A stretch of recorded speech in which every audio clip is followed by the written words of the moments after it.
Good evening, everyone.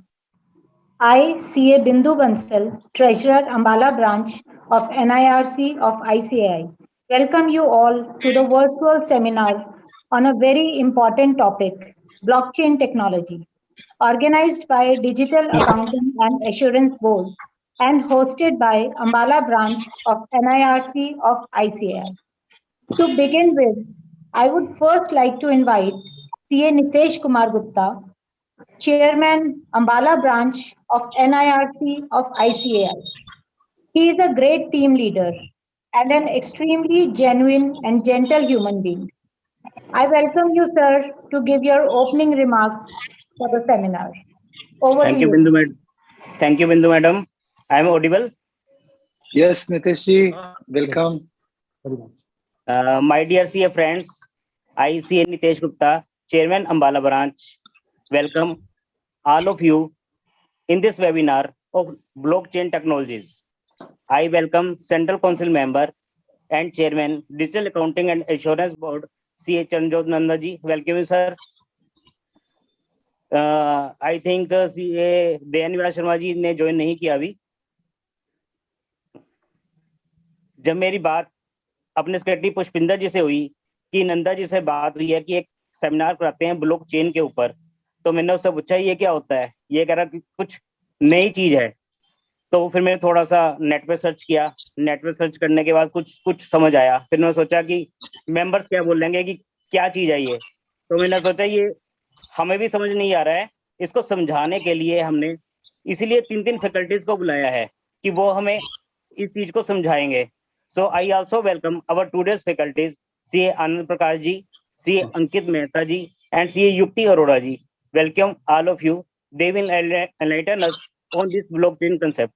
Thank you. Over to moderator.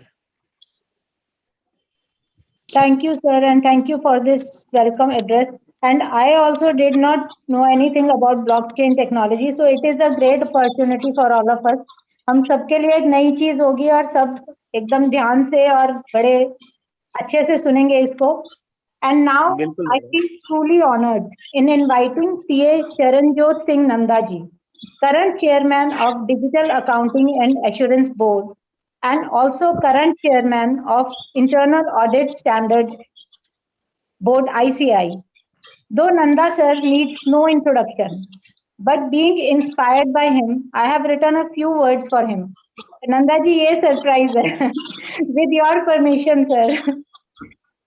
पावे चंगा होवे पावे मंदा, पावे चंगा होवे पावे मंदा, सारे बंदियां च कोई हुंदा है रब दा सच्चा बंदा.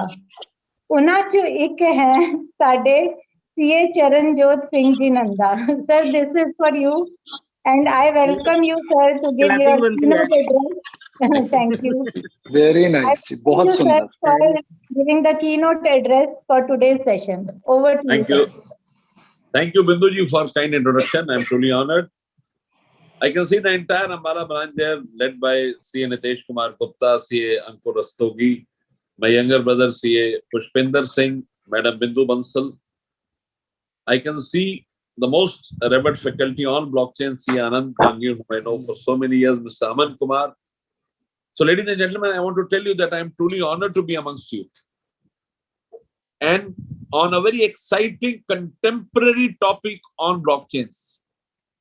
Blockchain essentially is the need of the hour. I was just discussing with my team in my office that if you intend to become a great chartered accountant and astounding a fantabulous chartered accountant, either in practice or in employment, technology is the only spice, only buzzword that will drive you to that position.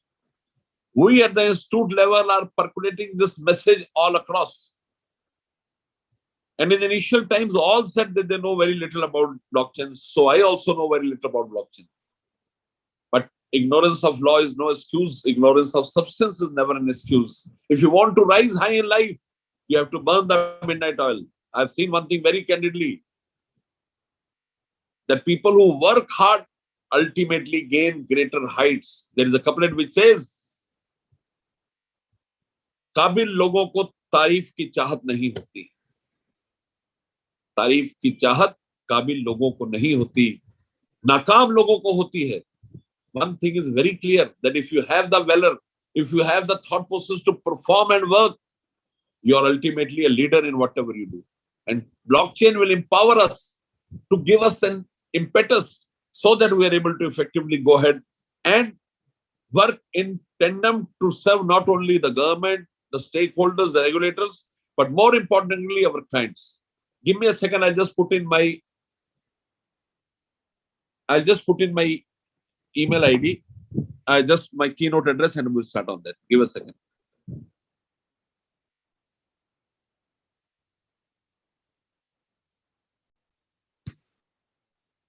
Is my PPT visible? Binduji? Yes, sir, it's visible. Great. It is a very short and crisp PPT. It starts from coverage of the program. What does this entire 3R program cover? It is understanding what is blockchain and how does it work. We have to integrate ourselves as technocrats if we want to go ahead in this CA profession.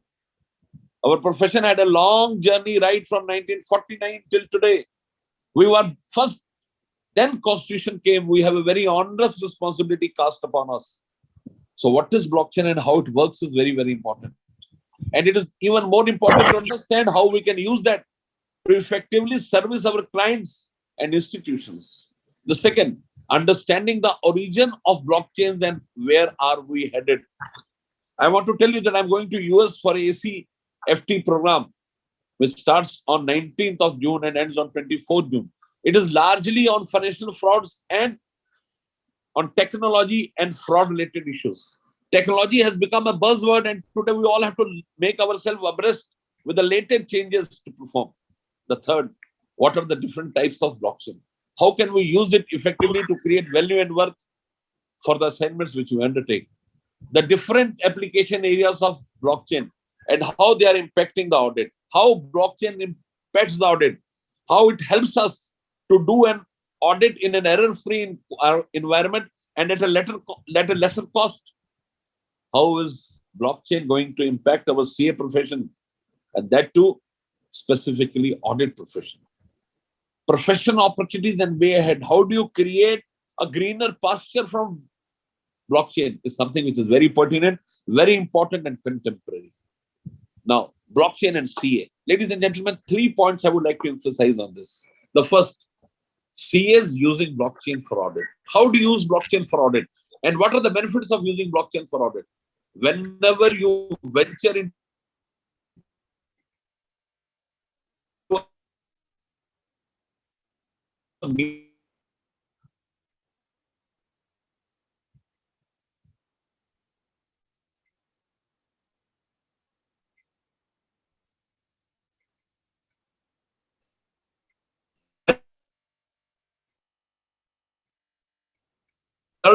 you becomes on bringing real-time intelligence to the audits. Gone are the days when we did work.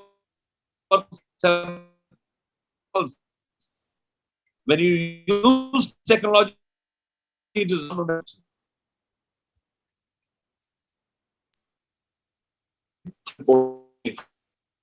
for financial.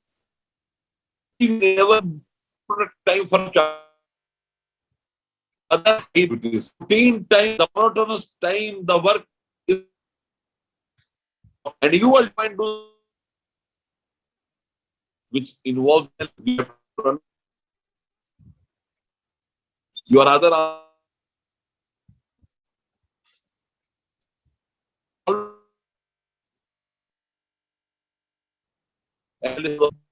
price.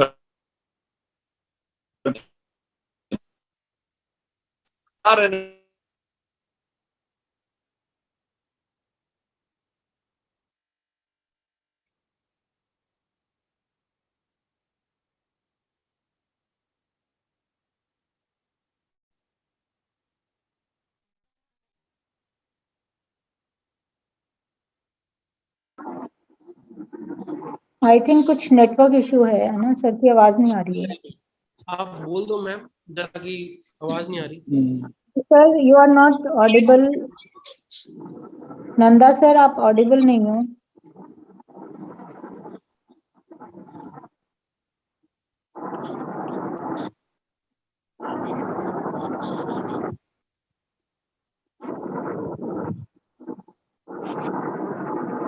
Ma'am, I think he will be rejoining. इनका थोड़ा सा network का issue लग रहा है. He's rejoining.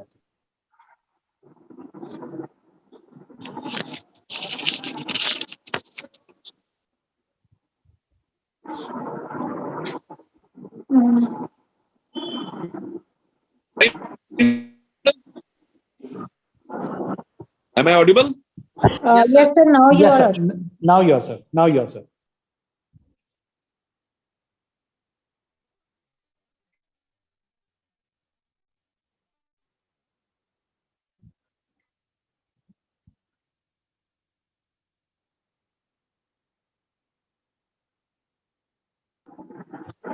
I think फिर से कुछ हुआ है.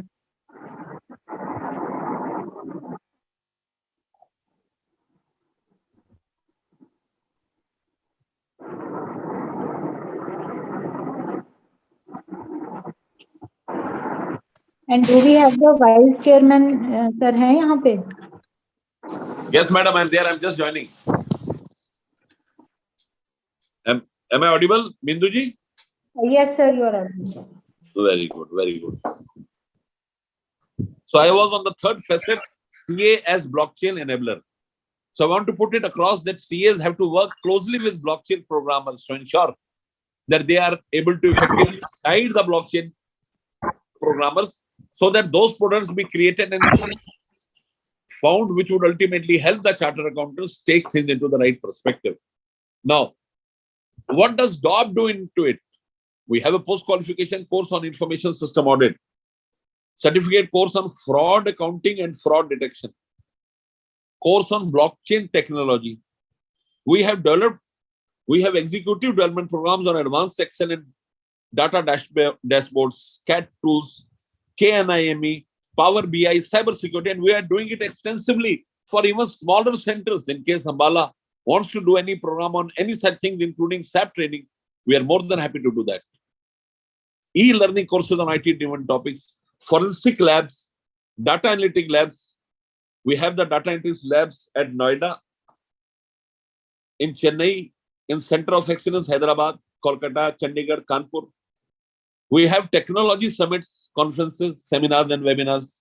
We hold so many technical literature for members. We are there to put our members in the right esteem. And that shall only be possible with the indulgence of members. Members have to participate to create value. So now what is expected from CS? Number one, digitization. Yes, emerging technologies mandate CS to upskill and acquire skills. DAB, I know, will be near topic for you, but understanding that is very important and pertinent for your success. You have to upskill and acquire skills to be able to conduct audit of digital records so that early signs of frauds can be noticed. You are aware that with cryptocurrency coming under scanner of government, the work to be lettered to chartered accountant is very high. Newer risks, understanding risks, evaluate controls in digital environment. And the last is technical skills. Yes, you need to learn tools and techniques used during IT audits, and that is inevitable for your success. Not taking much of your time, we have the very revered faculties who have to speak and take the session forward. I'm really thankful to all who have joined here to go home more enlightened. And more importantly, I want to give a big message. The message is how we can put things in the right perspective, how we can ensure that technology changes our life and we move from no success to the top pinnacle of success. Wishing all of you a great future ahead. I wish this conference a great future. And I want to thank Anand Jangirji, who I can see on the screen, who's there to enlighten our members so that they go home without any doubt. Thanks. Thank you so much. Over to Binduji for further proceedings. Thank you, sir. And do we have the vice chairman, sir, here, CA Dayanivas Sharma? Madam, unfortunately, he's busy in a meeting. The moment he comes, the office will ensure that he joins in. Okay, sure, sir. Yes. And जितना आपने बोला sir, मुझे एक चीज समझ आई, जो to err is human. हमेशा इंसान ने गलती करनी होती है, and to catch the error is CA. शुरू से गलतियां पकड़ना CA का काम है. And आप बोल रहे थे कि to work in an error-free environment. Now, blockchain will be really a challenging situation for every CA, क्योंकि गलतियां नहीं पकड़ना बड़ा मुश्किल काम है. But हम कुछ नई गलतियां ढूंढेंगे उसमें, and because we are perfect in finding errors. So now it is the time to invite the true star cast of the seminar, that is the eminent madam मैं speaker. आपको एक मिनट इंटरप्ट करूंगा. गलतियां ढूंढना हमारा काम किसी जमाने में होता था. अब हमारा काम है क्लाइंट को कंसल्ट करना, असिस्ट करना कि एक एरर फ्री माहौल में रहे, और वो मुमकिन है इनेबलिंग द ब्लॉकचेन्स. एक जमाना था जब हम कमियां निकालते थे, अब पोस्टमार्टम के दिन चले गए, अब हम कंकरेंट ऑडिट इंटरनल ऑडिट करते साथ साथ. हम बात कर रहे हैं फ्यूचर की. अब हम क्लाइंट को एरर फ्री एनवायरनमेंट देंगे ताकि कहीं कोई कमी ना हो. This is our prerogative now. Thank you. Yes, sir. Thank you for this wonderful insight. And now it's the time to invite the true star cast of today's seminar, our eminent speakers, who will not leave any stone unturned to explain the topic of blockchain technology. To make this topic conceptually and fundamentally clear, we have with us CA Anand Prakash Jangir, who is also a certified information system auditor. He is managing partner at AJA, an organization which focuses in the area of forensic audit, information system audit, fraud analysis, and blockchain for internal audit functions. I invite you, sir, on this virtual stage to share your views and guide us on the blockchain technology. Over to you, sir. Thank you, madam. Thank you very much. It's a pleasure to be here. By the time I set up my machine, I just thought I will, take it from what Nanda sir was telling. That's a very interesting point. As he rightly said, in the future, we are actually moving from fault finder to, I would say, there was one very interesting report in economics time that in BSE 500 list, Bombay Stock Exchange 500 list, there are 40 companies which is being led by chartered accountant, CEO, including Mr. Sanjeev Mehta of Unilever. Unilever is our client and I go there, I'm very proud. As a chartered accountant, he's the CEO of Unilever and it's a marketing company. So we are, I'm telling you, like going, diversifying, I would say as a, we know as a risk management principle is to diversify. And that exactly is what's happening out here. Having said that, I have around 40 minutes and, I would just, because I have two of my very, amazing colleagues who are going to be talking about that. Ankit, I know him very well. He is actually in Bangalore and he is actually working for, you would say crypto exchange himself. So it will be very interesting to hear him. And Yukti and we were together when the blockchain course was done. So we discussed that how I'll go to cover. I am going to cover the fundamentals. So मेरा idea ये है कि आज जो next 40 minute है हम focus करें कि ये blockchain के बारे में इतनी ज़्यादा बातें क्यों चल रही है, why it is, Nanda ji भी क्यों बोल रहे हैं कि ये बहुत important है कि हम चार्टर्ड अकाउंटेंट्स के बारे में समझें. And that is exactly what I want to talk about. See, we need to understand कि we have come a long way.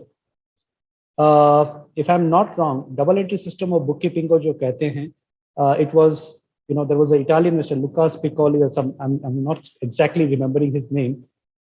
Nanda sir would know, maybe I forgot it up. And that gentleman has come out with double entry system of bookkeeping. और हम सब ने पढ़ा debit what comes in, credit what goes out and fundamental rules. कोई मुझे बता सकता है कि मतलब डबल एंट्री सिस्टम का बिगेस्ट प्रॉब्लम स्टेटमेंट क्या है कि ये सबसे ज्यादा प्रॉब्लम है डबल एंट्री सिस्टम में. And that exactly is what I would say blockchain is trying to say. So मैं जब ये अभी सेशन में बात कर रहा हूँ, I am talking from chartered accountant perspective. Blockchain कहाँ से आया, क्या हुआ, वो मैं बात करूंगा. But right now let's try to understand कि as a chartered accountant we deal with ledgers everything. And we are known as what we call as the manager or the custodian of ledgers.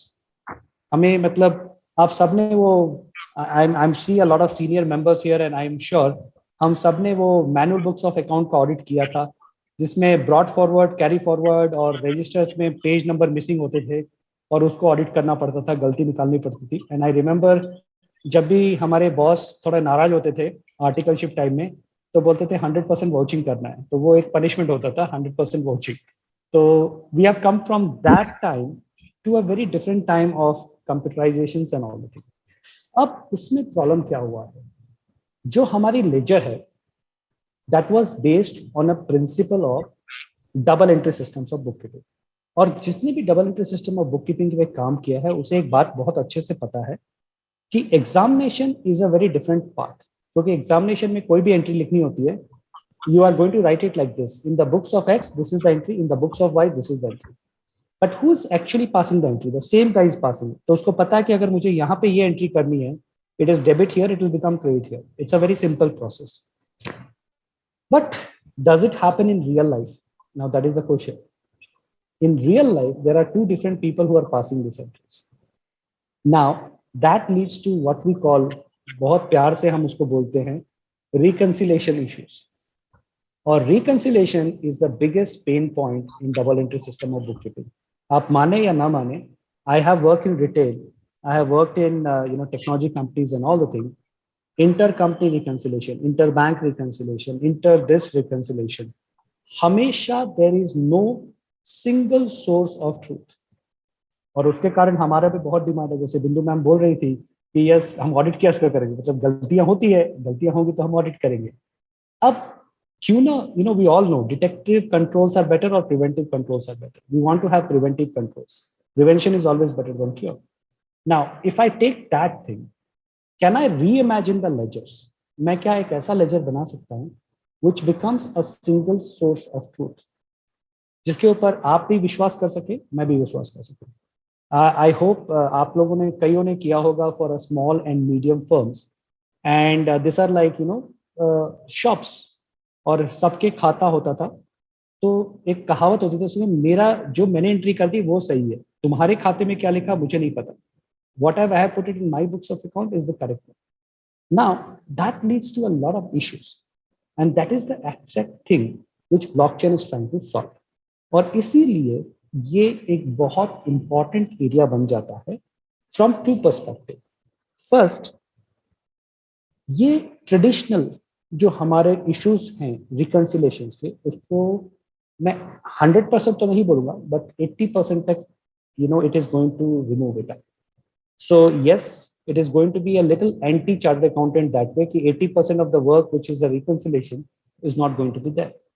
But it creates new areas of practice also, which I'll be talking about, जो हमारे लिए बहुत ही अच्छा होता है. And future में आप ऐसा तो बोल नहीं सकते कि we were having one statement sometime back, and I don't remember, it was Kerala or Uttar Pradesh somewhere, that there was a strike because when computerization happened, कि जो लोग टाइपराइटर लेके घूम रहे हैं उनका क्या होगा. It is going to bound, technology is going to bound to change, and we have to take that into account.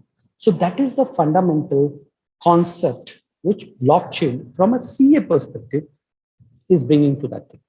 And along with that, it is changing a lot of other things. और कई चीजें हैं जो इसमें बदल रही है, और वो क्या है, let's try to understand. मैं आपको कुछ examples देता हूँ just to give you a point. आजकल आपने एक NFT करके बहुत सुना होगा नाम, नॉन फंजिबल टोकन्स. उसके बारे में मैं ज्यादा डीप में नहीं जाऊंगा, बस आपको सिर्फ इतना बताना चाहता हूँ. इंटरनेट में एक प्रॉब्लम है. The problem is there is no scarcity. आप, मेरी एक प्रेजेंटेशन है जो मैंने अभी बनाई है, आप इसके 3000 कॉपी करके कहीं पे भी बांट सकते हैं. So it basically means there is no scarcity. There are people who are trying to create scarcity also, कि अगर मैं कुछ इस तरह से करूं कि मेरी चीज सिर्फ मेरे पास है, can I do something on that, on the metaverse and all thing? वो एक चैलेंज है. दूसरा चैलेंज मैं आपको बताता हूँ.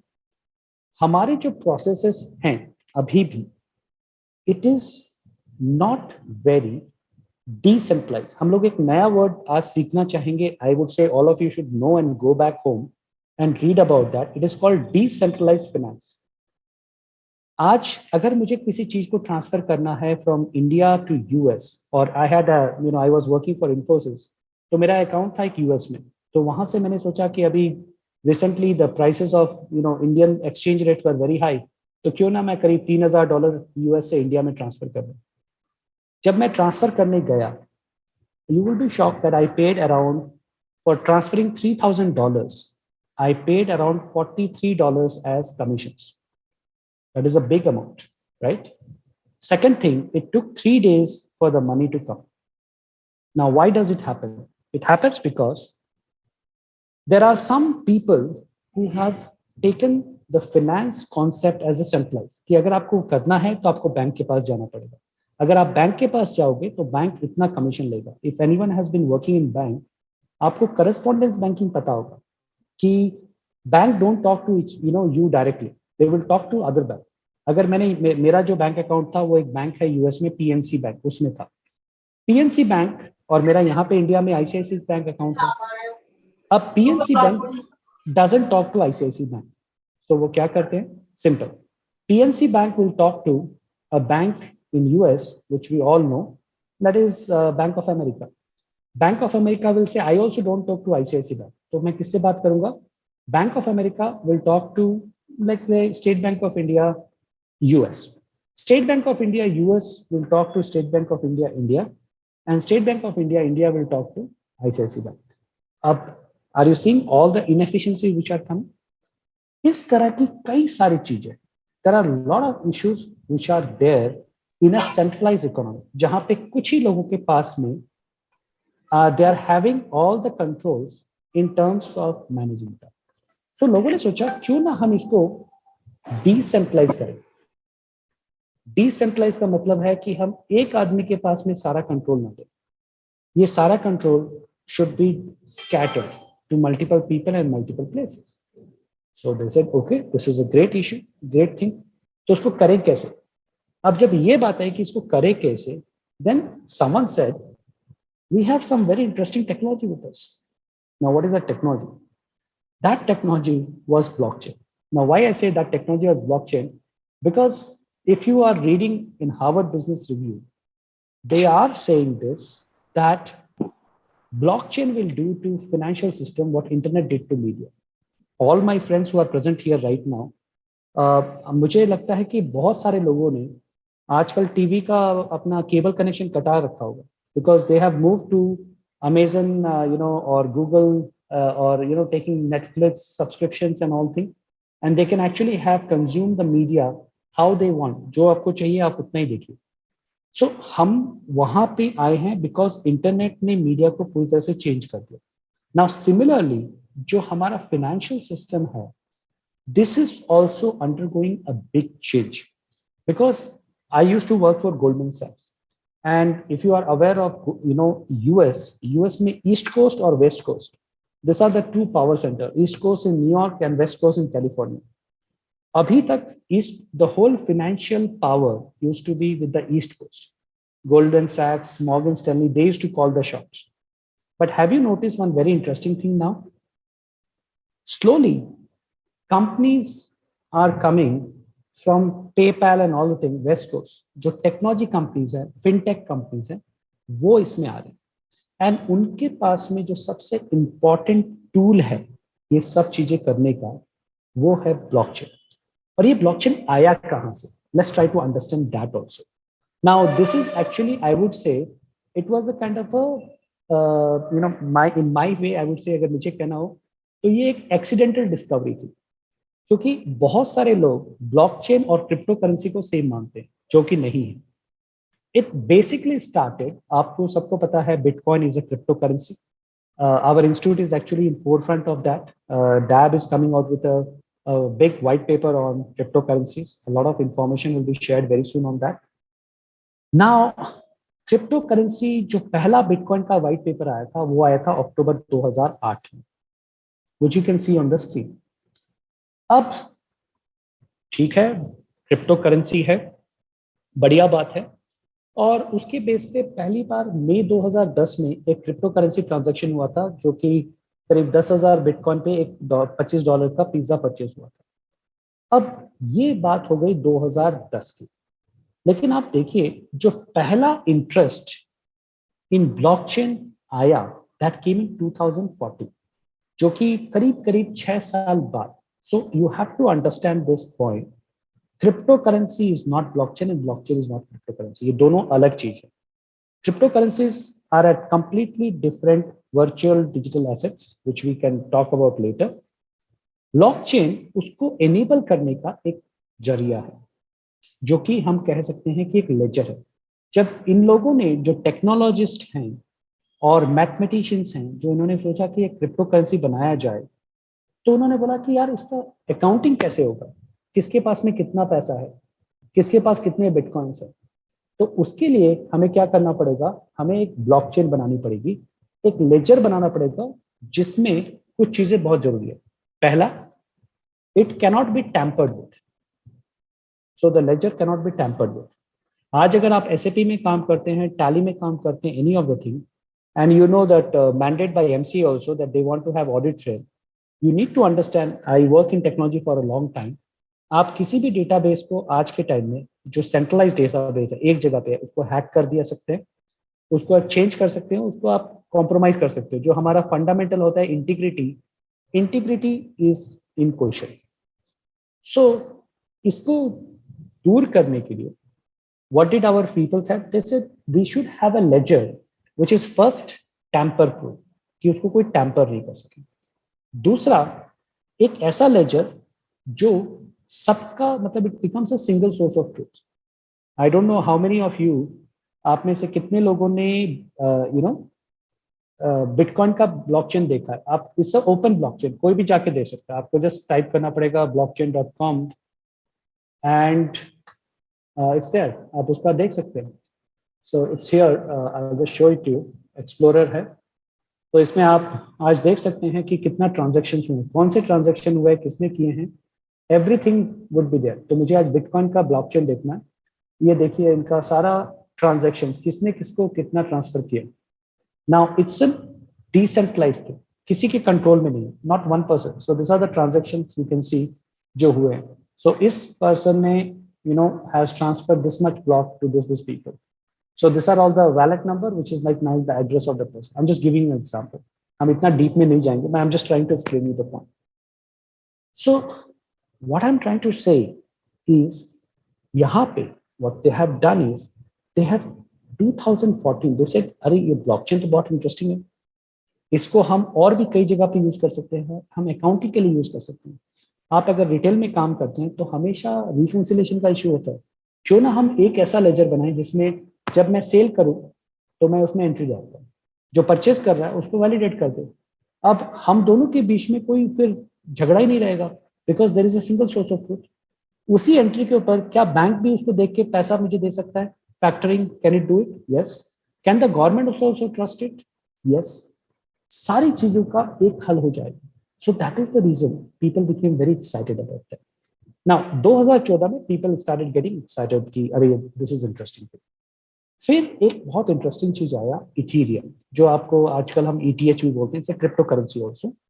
और ये ब्लॉकचेन जो था ये टोटली ओपन सोर्स था, जिसको आप कैसे भी यूज कर सकते. And then 2015 onward there was a chain.com which is nothing but around 40 institutions came together and they said कि हम इसको और रिसर्च करेंगे इसके ऊपर. और 2015 के बाद में तो chain.com and other thing it has going at a big speed. हाँ, during the pandemic and all thing थोड़ा सा इसमें स्लो डाउन आया था, but again they are picking it up. So this is मतलब मजाक में बोलते हैं इसको कि ये blockchain is like aloe vera. होता है ना, aloe vera can be used for everything. So it can be used for your skin, your digestion issue, this, that, everything. Aloe vera is like one ultimate thing. Now, same thing is like blockchain. They say this is a solution looking for problem statement, and that is actually true. आप देखेंगे बहुत सारा interesting चीज हो रहा है इसमें, and that becomes a very very important thing. So I hope till here you guys have no question, like you're fundamentally कुछ भी questions है, because I am talking about the fundamentals. So I'll be more than happy to take any questions, any doubt you may have on this one. In the chat or anything. Okay, no, nothing, no questions. So any questions come, just let me know. Let me go to the next. So आपको मैं थोड़ा एक over simplified वे में बताता हूँ. Again I am using the word over simplified, क्योंकि इसको visualise करने के लिए मैं आपको कुछ थोड़ा सा बताऊंगा, बट अभी हम एक बार थोड़ा एकदम सिंपल तरीके से सीखेंगे, because Ankit is going to go deep into that. He will talk about that, so I don't want to take the thunder from him. We will just talk in a basic term, what is this whole thing happening and why it becomes important. Okay, so first, a blockchain is a distributed ledger. So the word is distributed ledger. Now when I say distributed ledger, it basically means a simple thing. इसका मतलब है कि I don't know आप में से कितने लोगों ने टॉरेंट पे कुछ डाउनलोड किया था. टॉरेंट होता था जिसमें हम लोग म्यूजिक, मूवीज वगैरह डाउनलोड करते थे. Now when you are downloading in torrent, उसमें it is a P2P architecture, peer to peer, जिसका मतलब है कि आप एक सर्वर से डाउनलोड नहीं कर रहे. कई लोग हैं, 50-100 लोग, जो अपलोड भी कर रहे हैं, डाउनलोड भी कर रहे हैं। Now that was the whole concept of peer to peer. So इसका मतलब है कि ये डिस्ट्रीब्यूटेड लेजर, सो इसमें एक जो हमारा कॉन्सेप्ट आता है, कॉन्फिडेंशियलिटी नहीं रहेगा, क्योंकि जितने भी लोग हैं वो सारे उस लेजर को देख सकते हैं। ये एक आदमी के लिए नहीं है, सबके लिए, जो कि फाइनेंशियल इंफॉर्मेशन भी रख सकता है, नॉन फाइनेंशियल इंफॉर्मेशन भी रख सकता है। नॉन फाइनेंशियल इंफॉर्मेशन जैसे मान लीजिए मैं अपनी कार की सारी डिटेल इसमें डाल दूं और आप भी अपनी कार की सारी डिटेल डाल दें, तो कोई भी कार है उसका सारा डिटेल है। तो जब आप OLX पे खरीदते हैं, बेचते हैं, ये anyone can go and check this thing कि ये कार का क्या डेटा है, कितनी बार ये सर्विस की गई है, कितनी बार ये एक्सीडेंट हुआ है, क्या हुआ है, all the information is one place, and उसको टैंपर भी नहीं कर सकते। So that becomes a very very interesting thing. Second, as I said here, the point which I want to talk about is this one. It is replicated across number of systems in a real time. मतलब एकदम immediately होगा, but some 2 second 3 second delay. So it can have replicated across the thing. People can actually see what is happening, क्या चल रहा है, कैसे चल रहा है, everything. And every participants who is there, he will own the same copy of ledger. जो मैंने आपको बताया था decentralized है. It is not centralized. It is not at one place. It is totally decentralized, जो कि बहुत इंटरेस्टिंग है। अब इसमें एक चीज जो आती है कि उसको चेंज कौन कर सकता है ना। यहाँ पे हम आते हैं इम्यूटेबिलिटी में, कि जो भी रिकॉर्ड है उसको हम जल्दी से चेंज नहीं कर सकते। आपको कुछ भी एंट्री करने से पहले you have to have a manner in which you can allow it, और that becomes very very important. मैं इसको एक डेमो आपको दिखाऊंगा मैं, जो आप समझने में आपको आसानी होगी। और then let's go to another thing जो कि बहुत इंटरेस्टिंग है, क्रिप्टोग्राफी। आप सबके पास में डिजिटल सिग्नेचर है? Okay, so there is a nice question from Rohit. Yes Rohit, you can use it. और कुछ दिन पहले कुछ लोगों ने एक वो भी किया था कि हमने ब्लॉकचेन पे इलेक्शन कराया था, क्योंकि आज इंडिया में एक बहुत बड़ा प्रॉब्लम हमारा होता है कि एक वोट कई बार गिर जाता है, या फिर उसका वोट कोई और गिरा के चला जाता है। So you can have that कि एक वोट एक ही पर्सन पे होगा, दैट कैन बी डन। मैं आपको वही बोल रहा हूँ, आपको सोचना है कि आप कहाँ पे उसको यूज कर सकते हैं। कॉन्सेप्ट इज वेरी क्लियर, ठीक है। So it uses cryptography. अब क्रिप्टोग्राफी में मैं आपको इंटरेस्टिंग चीज बताऊं, जीएसटी में आप लोग सब काम करते हैं, आपने देखा आजकल जीएसटी के इनवॉइस में एक हैश वैल्यू आता है। एक हैश वैल्यू आना लगा आजकल, किस लिए आता है? आपने कभी सोचा कि ये हैश क्यों जनरेट होता है?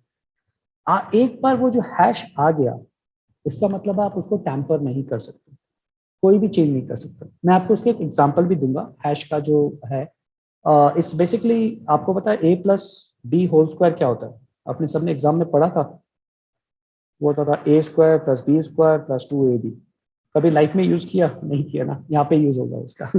सो that is algorithms, we call them as mathematical functions.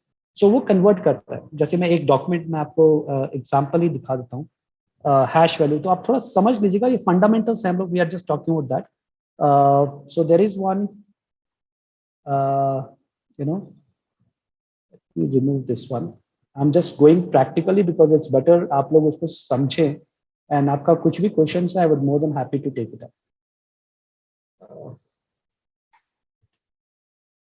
So MD5 is an algorithm. I'll just give you one algorithm which will generate some hash. Okay. So ये एक आप डेटा देख रहे हैं, you can see this thing. So hash का मतलब है, मैं यहाँ पे कुछ टाइप करूंगा और आप यहाँ पे देखेंगे एक स्ट्रिंग आएगी, ठीक है।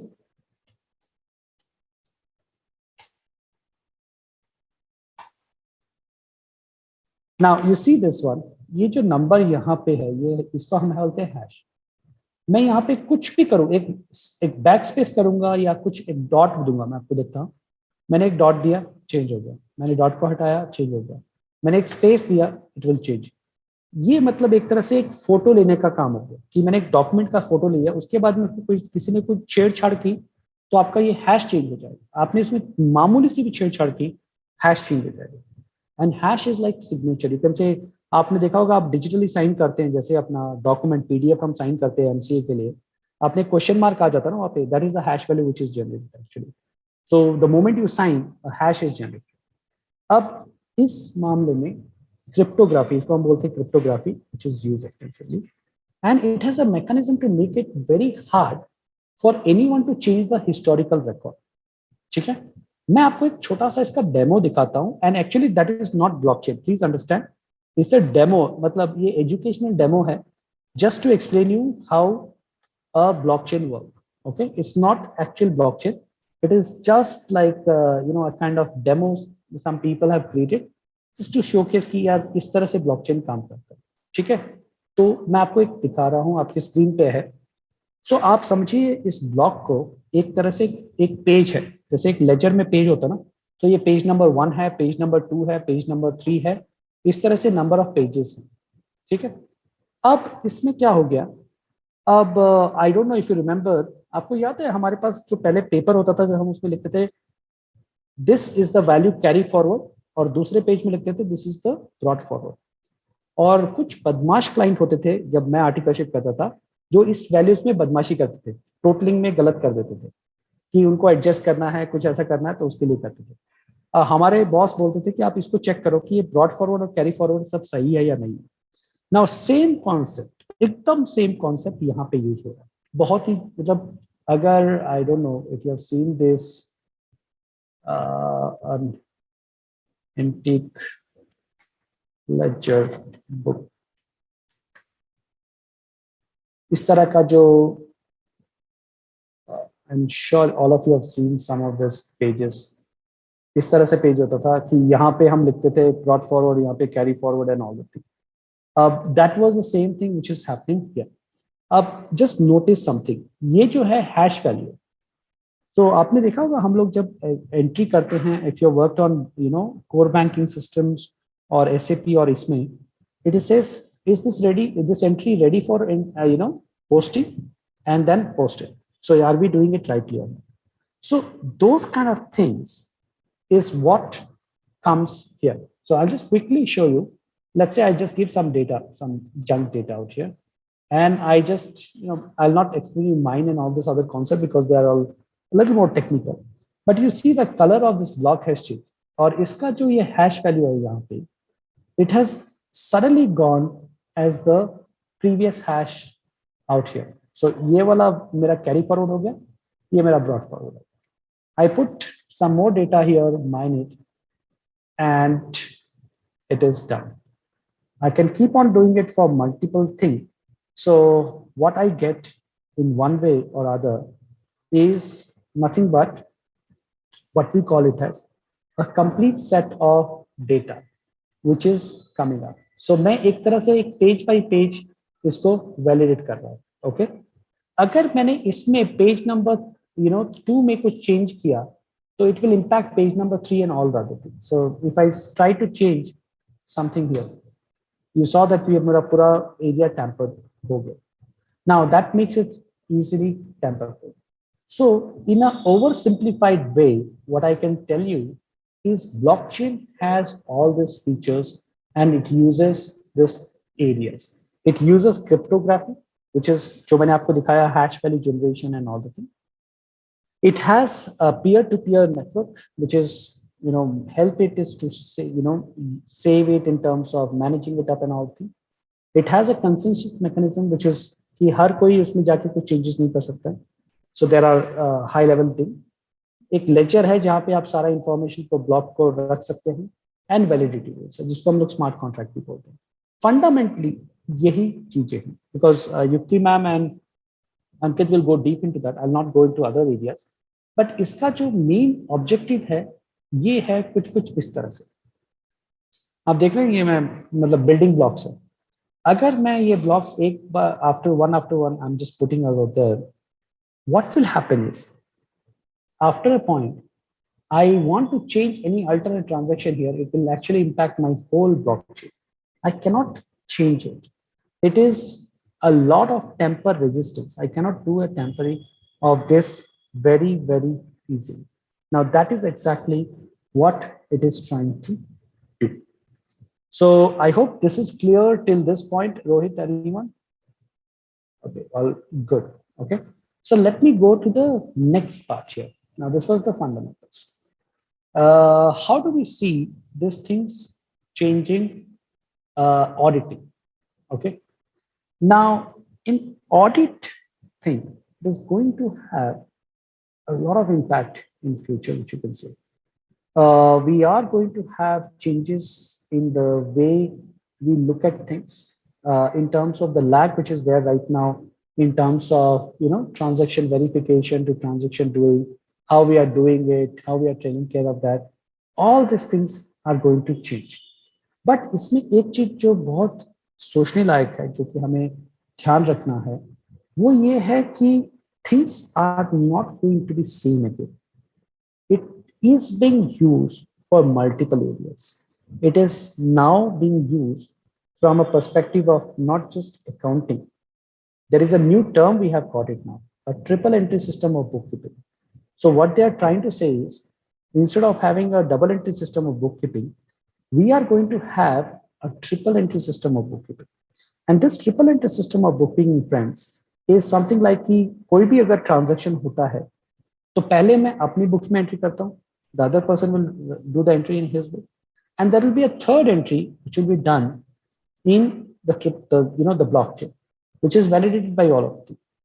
और जो concept है blockchain का, and our team will be also talking deep into that.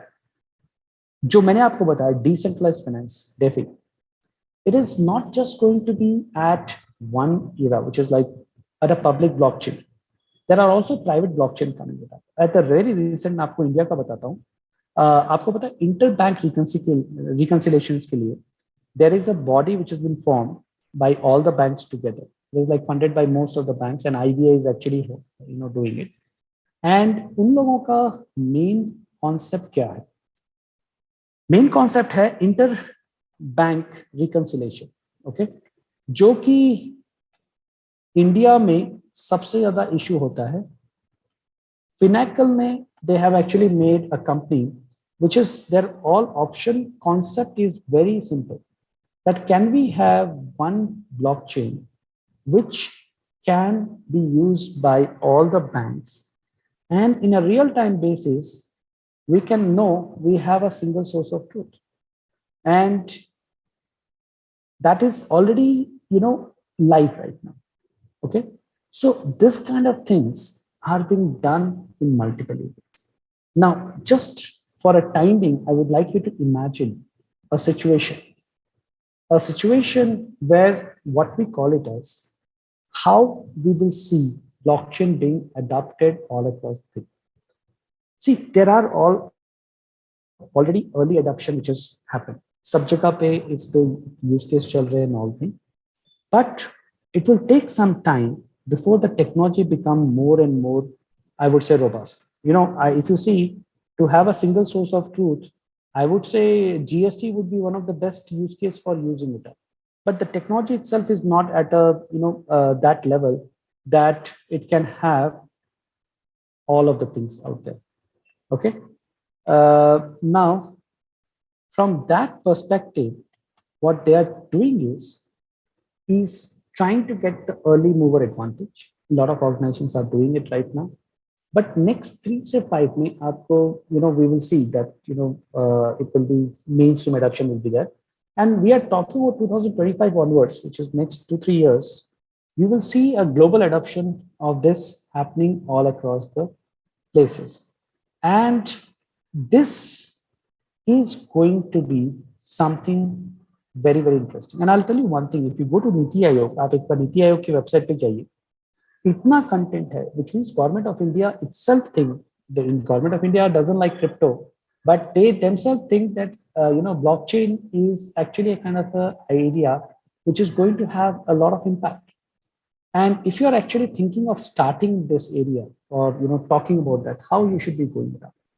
मेरा सजेशन रहेगा, start small, see that thing कि आपका जो भी प्रॉब्लम स्टेटमेंट जिसमें आप ब्लॉकचेन लगाना चाहते हैं, and blockchain is actually a concept, उसकी बहुत सारी टेक्नोलॉजी है. सो ब्लॉकचेन इज लाइक डेटाबेस हम जैसे बोलते हैं कि बहुत सारे टाइप का डेटाबेस हो सकते हैं, कुछ भी हो सकता है. So this blockchain you can start small and prove a technology fit कि आपका जो प्रॉब्लम स्टेटमेंट है क्या हम उसको यूज कर सकते हैं वहाँ पर.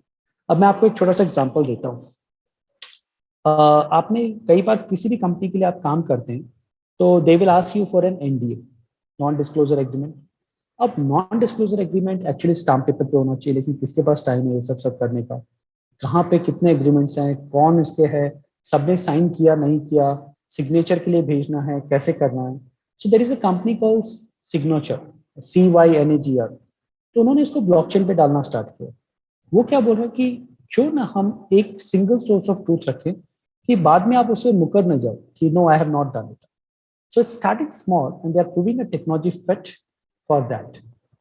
Second, then you move to the next level where you try to do a bigger pilot, or you try to see whether this will fit up the whole ecosystem, because आपको कई लोगों को साथ में लाना पड़ेगा उसमें. If you want to be successful in this side, you have to bring more people onto that thing.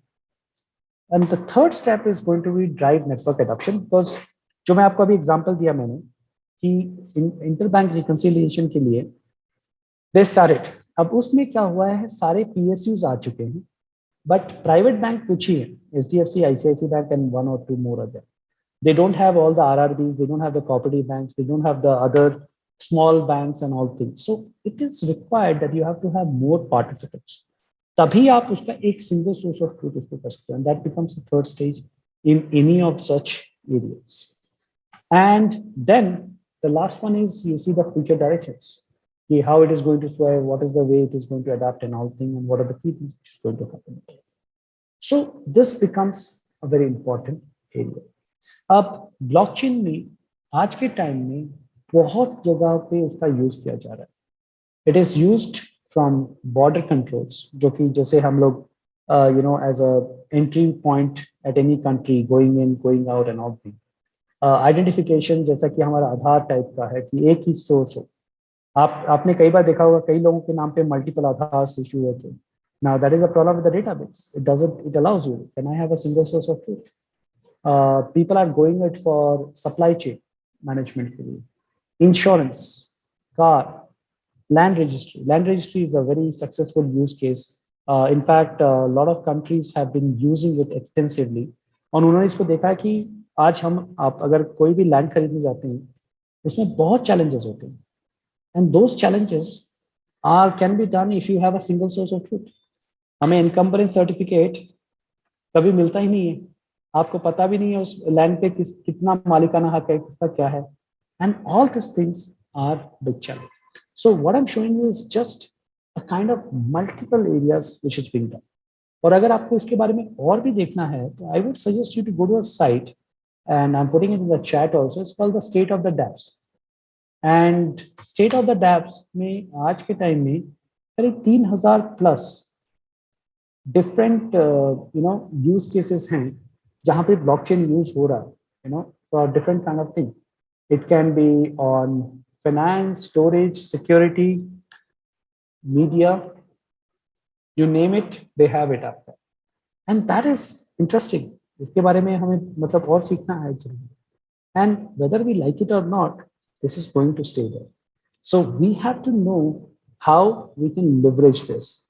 People who are going to leverage it, this technology, are going to be, I would say, making a kind of a great career. And there is a lot of requirement, not just जो requirement has a chartered accounting. We are the people who understand business better than anyone else. I would say that you should agree to that, right? कि हमें जितना business के बारे में समझ है उतना और किसी को नहीं है. We would know कहाँ पे इसको यूज किया जा सकता है, कहाँ पे नहीं, कितना इसको यूज किया जा सकता है, कितना नहीं, and then based on that we can work it out. So one of the areas is use case creation. Second, auditing in this era will be different. You have to not just audit the numbers, you will be auditing the participants, their stake and all that kind of thing. Third, which is going to be very interesting, is we have to be able to understand that in all these places when blockchain comes, our traditional work is also going to suffer. That is, taken for granted. So how we can actually leverage this is maybe there is a requirement to audit it. Just like Amara, we have SA 402, which talks about service providers and all things. There will be one person who's managing the whole blockchain for that. So we can audit that kind of thing. So that would be a new opportunity of auditing blockchain and taking it up to the new level and managing it up there. So these are the areas which can add a lot of value to all of us. So just to summarize, blockchain, in my way, I would just say, friends, it's a very, very interesting technology. This technology is, I would say, game changing. Okay, it's going to impact a lot of us, but most importantly, it is going to decentralize finance. And DeFi is the next big word. When it decentralizes finance, it actually opens up a lot of avenues of restructuring or reworking, I would say, totally a business process engineering on different areas and trying to see how we can actually leverage in a different perspective. So that's from my side. Any questions, any feedback? Back to Ms. Bindu. Yes, thank you, sir. We have a few questions. Yes, ma'am. One question is, if blockchain technology cannot be hacked, then how come cryptocurrency faces theft which uses blockchain technology? That's a good thing. That's a good question. See, it does, as I told you the term, a cryptocurrency theft is actually the weakness of the exchange. आप जहाँ पे भी होता है कि exchange hack हुए, it's not the blockchain has been hacked. मतलब जो hacking हुआ है, ये अगर आपको मतलब सिंपल भाषा में अगर मैं बोलूँ, तो जो उसका इंफ्रास्ट्रक्चर है, that is hacked. Blockchain was never hacked. आज अगर कोई बोले कि मैं इसमें ब्लॉकचेन में जो ट्रांजैक्शंस हो रहे हैं उसको हैक कर सकता हूँ, that is not possible on bitcoin and all thing. वो उसको है अभी आपने okay I would highly recommend you because there are people who are going to be here who are from exchanges and all thing.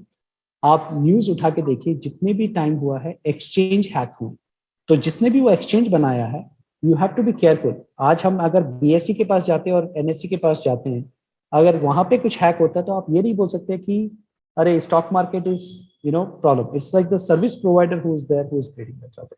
So that is my submission. One more question, sir.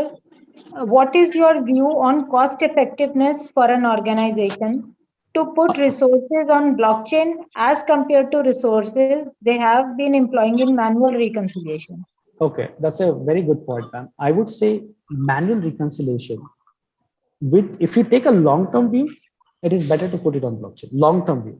जैसे I know for sure Bajaj Electric ने क्या किया, उनका जो procurement का था, जहाँ पे वो स्टील प्रोक्योर करते थे, वो पार्ट उन्होंने ब्लॉकचेन पे डाला as a POC. It is not a full fledged thing. उन्होंने वो ऐसे भी यूज करते हैं, उस पर करते हैं. सो उन्होंने अपना जो रिकंसिलिएशन का एफर्ट है वो 80% कम कर दिया.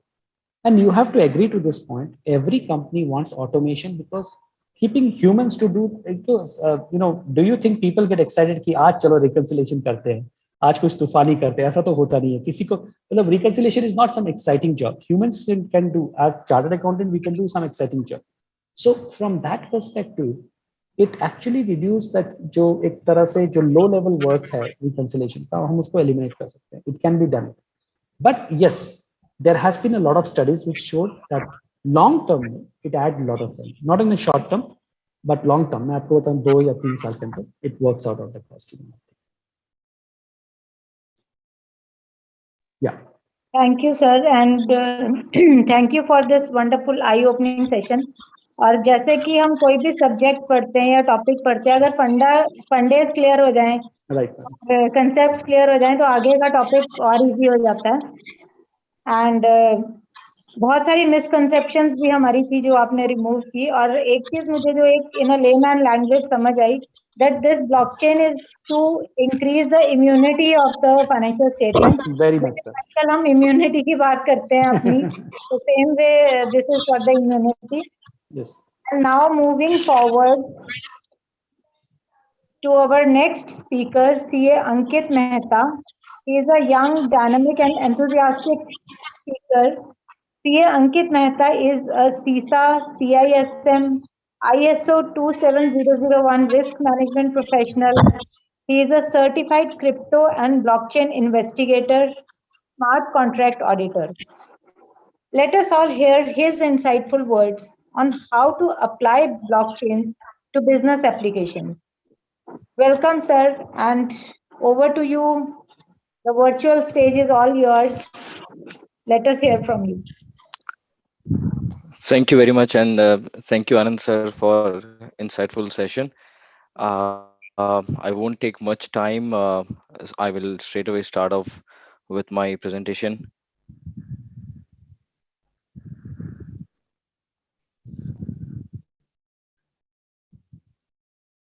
So please let me know if you're able to see my screen.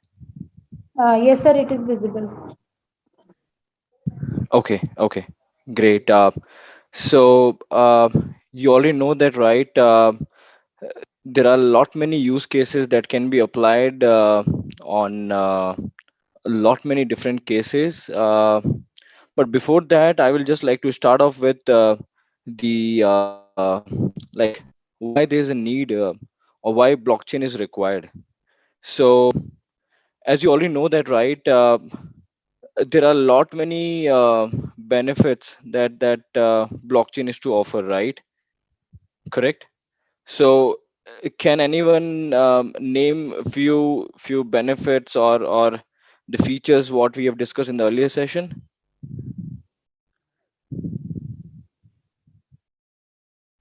Or someone can put it on the chat or can raise their hands.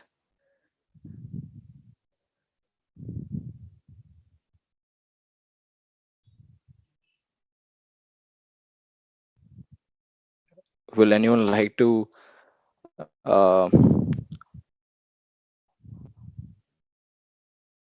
take it forward? Like, can someone tell me what is the feature of blockchain?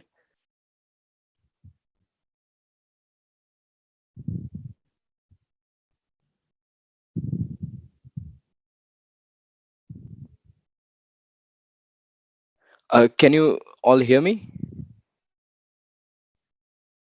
Yes, Ankit, you are audible. Okay, I guess everyone is quiet. No one is speaking. Yes, I see that. Okay, someone is typing stopping corruption. Yes, that is okay. Uh, Great. Let me uh, like take it forward. So why blockchain is important? So as you all know that there are a lot many features which blockchain offers. So first of all, it's immutability.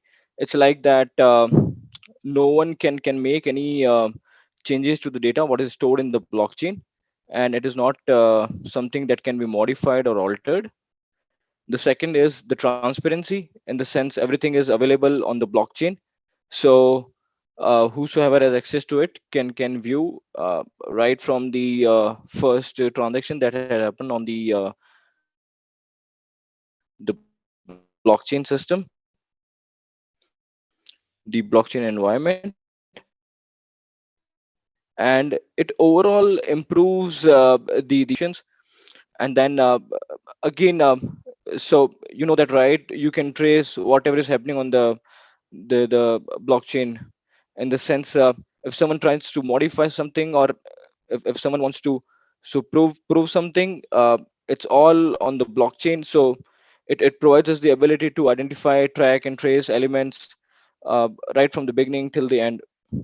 And then of course it offers security in terms of what to say, uh, the cryptography mechanism what sir has explained, right? So this adds a layer of security to the data stored on the whole network. So yeah, so these are the reasons why we will use blockchain. Any questions here, or shall we move forward? So there are lot many areas, but I've just covered a few of them here on the presentation. Blockchain can be applied on lot many areas. To start off with, maybe the supply chain, finance, healthcare, retail, and government, in terms of whatever the government has to offer. Like, say for example, in the normal birth and death certification, what we register on the with the government, right? The way the social benefits can be offered to the end users or end customers. So yes, so all these offers a great what do you say um, like a feature what can be used. So if we go in detail, we'll start off with the supply chain. So can anyone tell me how we can use the blockchain in terms of the whole supply chain management process? Ankit, actually, what is happening is they are not allowed to chat in the chat box. So all the chat is going. Oh, okay, That is why okay, you are not receiving any responses. okay, got it. Then I will just continue with my presentation. Then I got it. Makes sense. Okay, all right. Okay, so in supply chain, there are a lot many use cases. But I will start off with the one of them. Before that, yeah. So uh, you will hear a lot of buzz around the smart contracts whenever the use cases are to be deployed on the blockchain. We use smart contracts. Okay, so the smart contract is a self-executing contract with the terms of the agreement between the buyer and the seller. Like it is like an if and then else condition. Okay, so whenever this happen, this is to be done. Whenever this doesn't happen, this needs to be done. So it's like a self-executing program that can be initiated and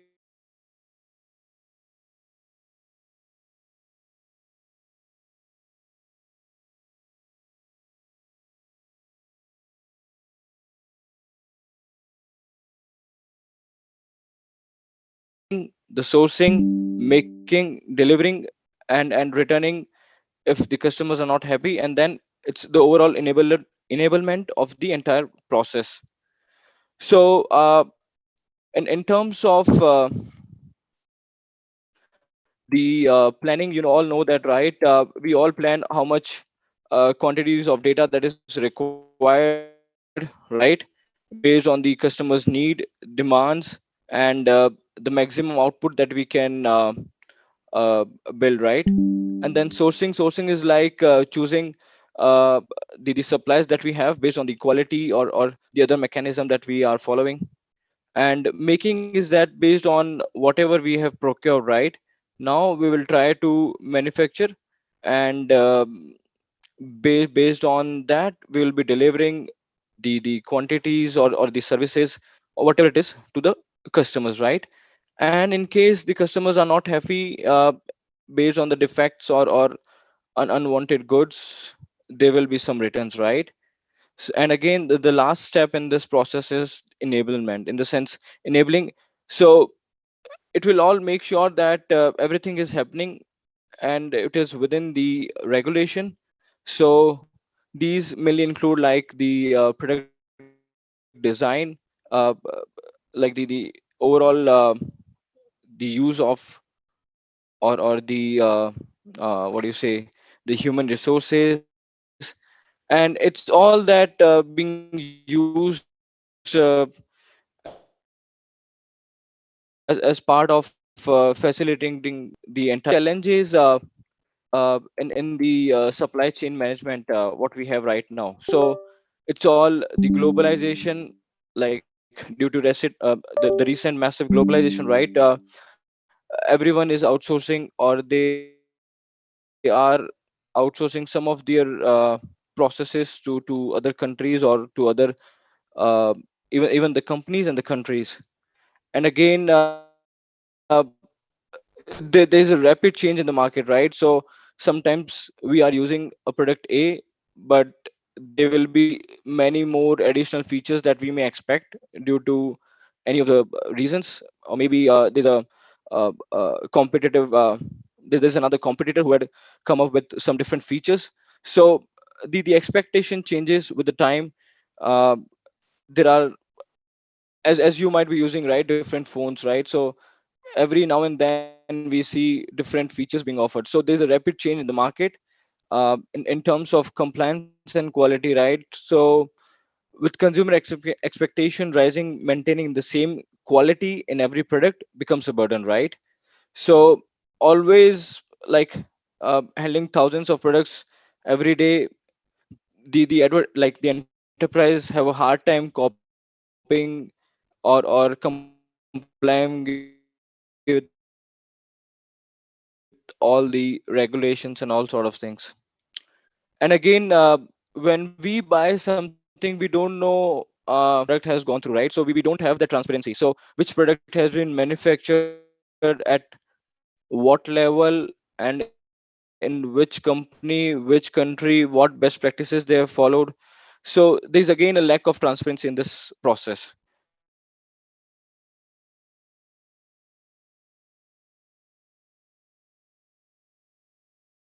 we need to be very careful when we buy something.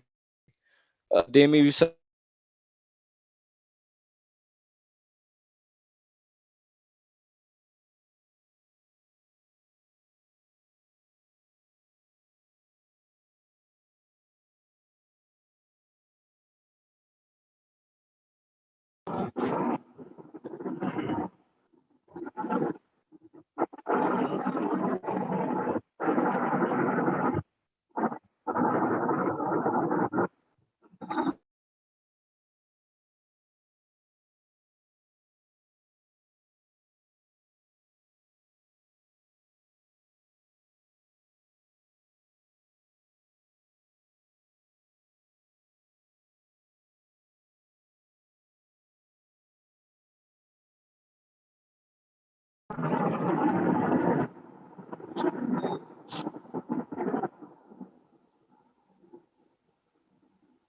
I think there is some network issue.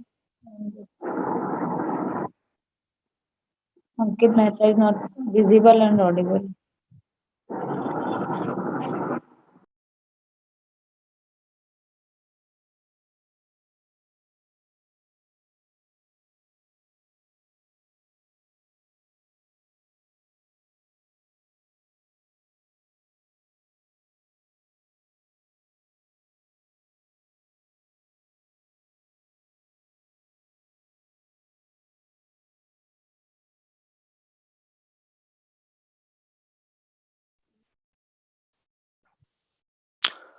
sorry, can you hear me now?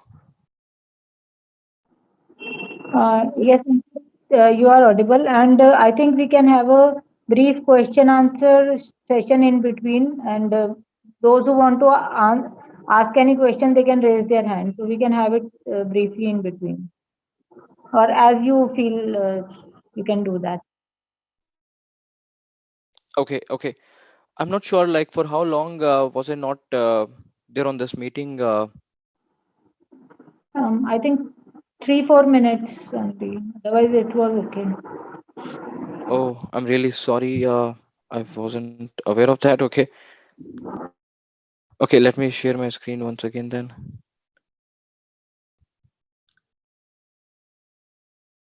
Sir, your session is up till 8 p.m.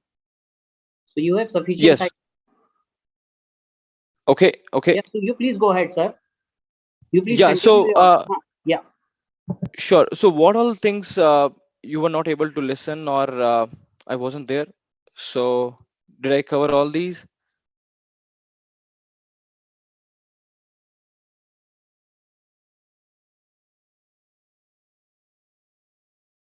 So you start from compliance and quality. Okay. Perfect. All right.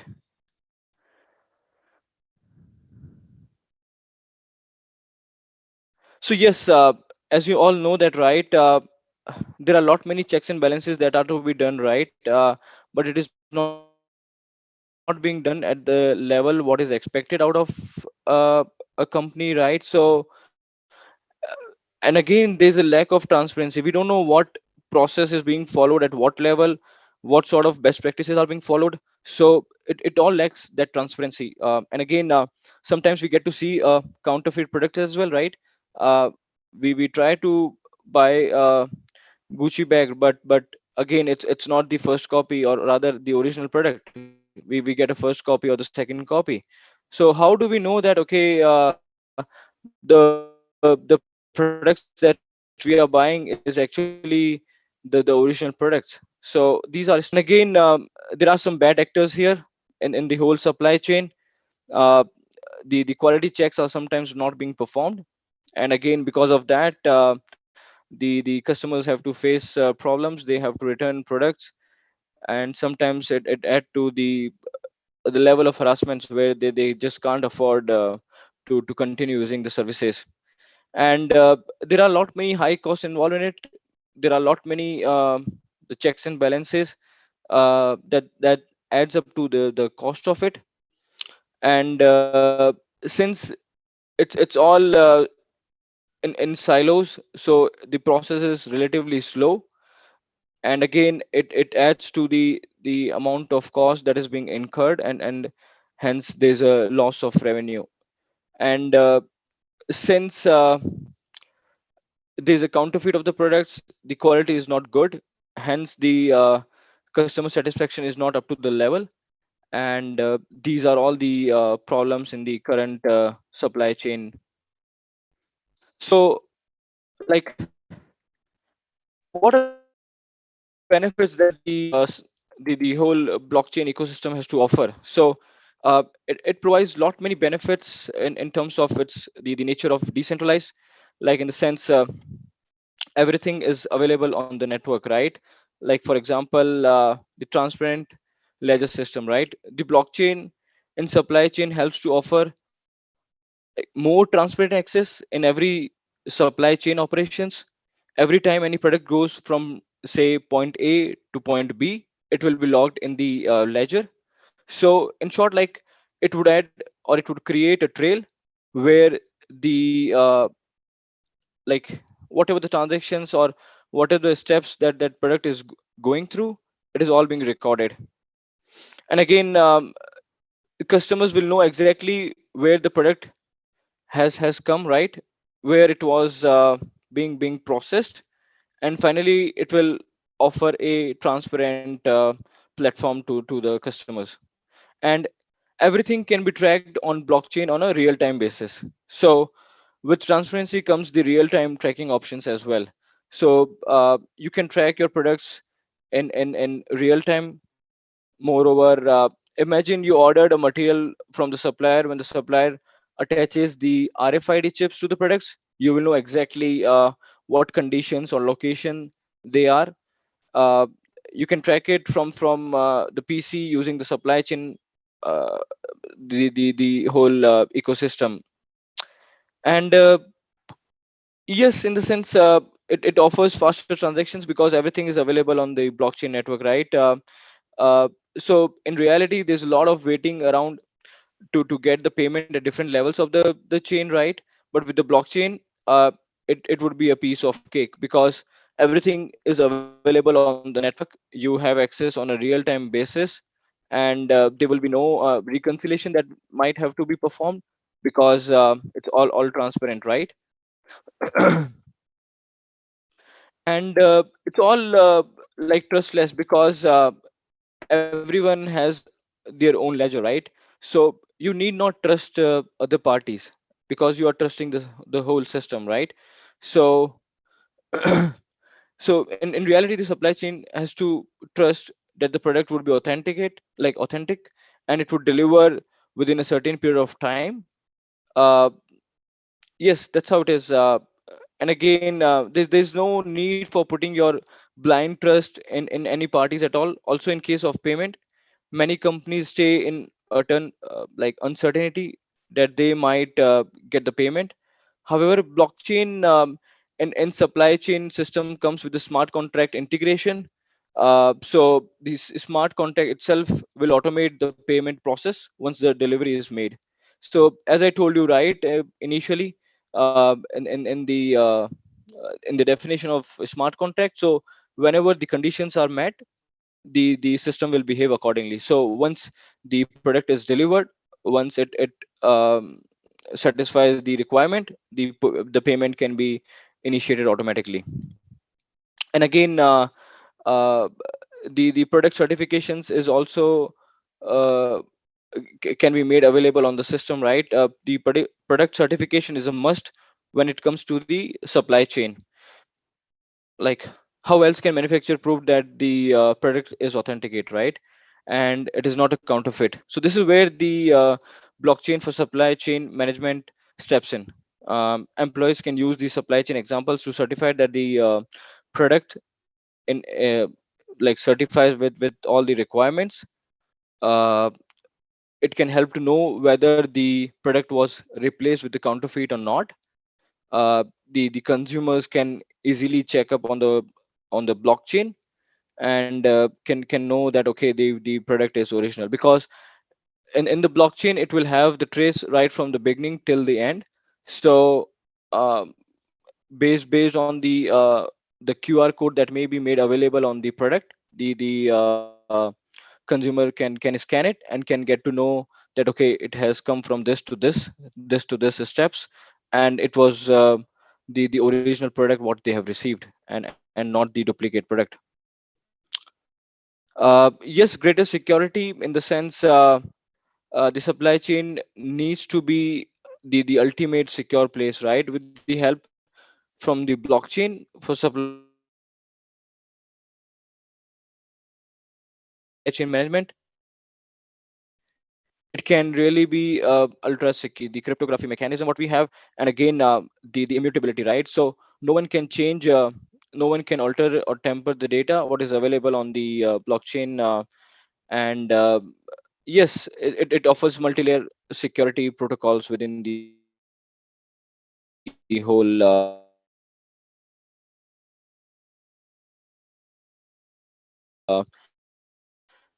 environment. And separate in the sense, with manufacturing product comes the added carbon emissions. Like uh, the need for a return would be gone, right? Because the customers can easily trace whether it is a counterfeit or not. The product would have gone through all the quality checks that could be traced by the customers, right? So the overall the returns would be pretty less. So this will help in terms of uh, making the high quality products, and thus the return or the recycle process of the supply chain will reduce drastically. And again, it will help boost the revenues and all sort of things. And yes, with all such benefits, all these related costs will be reduced.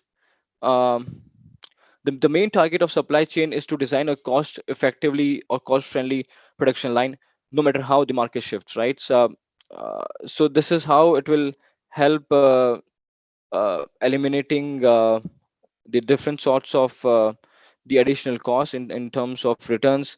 And it will help to eliminate the middlemen as well, since everything can be traced from the network itself, and it is all transparent. Nothing can be modified in the blockchain network. There are lot many use cases that can be built on the blockchain for the supply chain. The first of all is peer-to-peer transaction settlement. So the peer-to-peer transaction is one of the uh, blockchain applications in supply chain, I would say. Companies nowadays is willing to invest in a faster settlement or a faster transaction process that is significant and being continuously used by them. Like for example, whenever the cross border transactions are to be made, right? You know that now the transactions, the payment can be made within few minutes. So for example, if someone has to make a payment, they can make a payment through uh, like XRP or Bitcoin or some other currencies as well, right? So yes, it really adds to the overall transaction settlement time that is being uh, like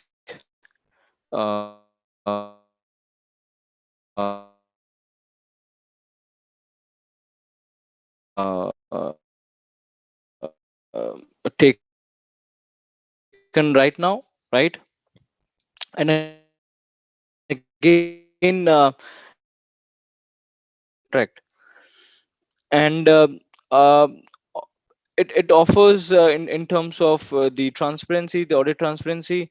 Uh, like there had been some great pitfalls in the history due to bad auditing services, but now everything is traceable, everything is available on the blockchain, so everything is verifiable, auditable, and like people can make choices pretty easy in terms of what they choose, what they not choose. uh, Tracking consumer feedback has become pretty easy. So nowadays with social medias everywhere, consumers can interact with their favorite brands, right? Thus many consumers think that the company should offer products in a way that doesn't leave them feeling guilty in any way. And they get to know the product quality, the the level of or the quality at which these have been manufactured. So these all helps in terms of tracking the consumer feedback. uh, Also they want companies to be more communicative uh, and social with their customers. The majority of these consumers are more interested in spending money on a greener brand. So that's why ultimately you will need to track the customer feedbacks accordingly and know just what they want. So if you do not use customer advice, eventually the customer will lose interest or feel unwanted and will stop buying their products. So with blockchain for supply chain, the companies can track all customer feedbacks and can work on it, and more importantly they can use the blockchain application in supply chain, and with more information about the process. So whatever the feedback they have, everything can be tracked on the blockchain. All sort of queries can be resolved. So the best practices can be framed according to the consumer needs to the extent possible, and to meet their needs. And again, as we know that, right, it helps reducing the counterfeit products. Like you don't get to buy the the copy one, copy two when you have made the payment for the original copy, right? So uh, so this like, you know that there's a lot of market in India and outside India as well for the pirated goods, right, and counterfeit products. So this damages the whole ecosystem, the whole global economy, because we make a payment of say $1,000, but the type of product that we get is not of say $100 itself, right? So so we need a mechanism or an environment or a system which can help to trace whether the product is original or not. So to deal with the counterfeit goods, what better way than to use more QR, RFID chips, or NFC codes to track the products. Furthermore, blockchain application supply chain are more than capable of handling all these burdens, because everything can be traced, and with just like scanning the QR code you get to know that okay, this is the actual product what they have received, and not the counterfeit product. And there are like lot many other use cases in supply chain, but I think I can cover other areas as well. So I will just stop here in terms of what we are discussing about the supply chain. Maybe if you want to discuss any particular case, we can do that. But I will just tell you, uh,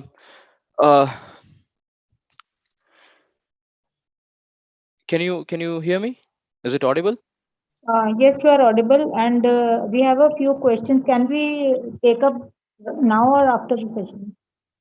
No, we can take now, or like whatever you feel is the best option. We can do that. One question is, in real world, how it impacts the performance of whole blockchain network when a particular block is not available online. Let's say due to a natural calamity. Will transaction during this period will go on hold?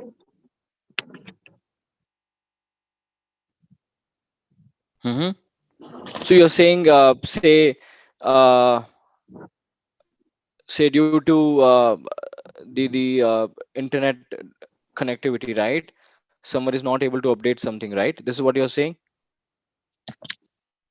Yeah, natural calamity it is mentioned, so it can be any natural So calamity, like for right? example, yeah, so like for example, say there's a flood or there's an earthquake, right? So then the production itself will not happen, right? The supply chain may also get impacted.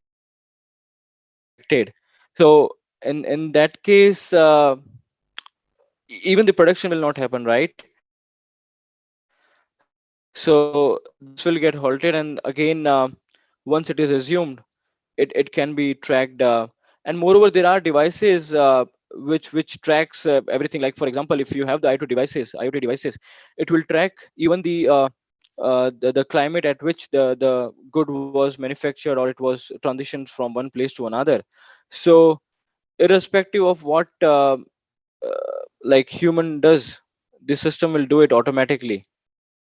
Like say for example, if some drugs is to be stored at a particular temperature, so uh, based on the IoT devices, the the temperature will be maintained at a particular level. Whenever it goes up and down, the system will have the capability to automatically adjust the climate itself. So the temperature will be maintained at that particular level itself.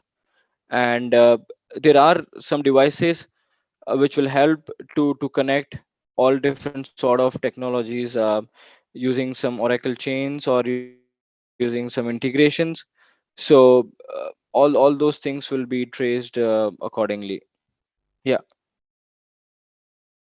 And do we have any names of digital tools used to actually implement this technology in an organization? For example, there is SAP for implementing ERP. So can you name some digital tools? So like there are a lot many technological companies which are offering all these sorts of services, right from the IBM to Capgemini. So there are a lot, including Infosys as well. They will help you to build all these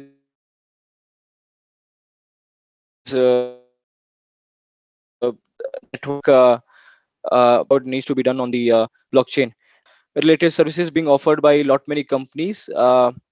I can tell you later on after this course who all are offering those services. So you can use their entire infrastructure, what they're offering, and then can just build your particular case or use case on on their infrastructure. Yes. Okay, So thank even you. like AWS and all sorts of companies offer blockchain as a service, where you can directly like deploy your particular use case on their infrastructure. But again, uh, we will discuss all these steps. What is required for us to have the entire supply chain on the blockchain.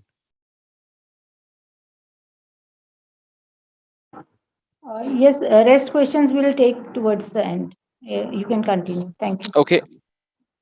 Okay. So like in the first step, we'll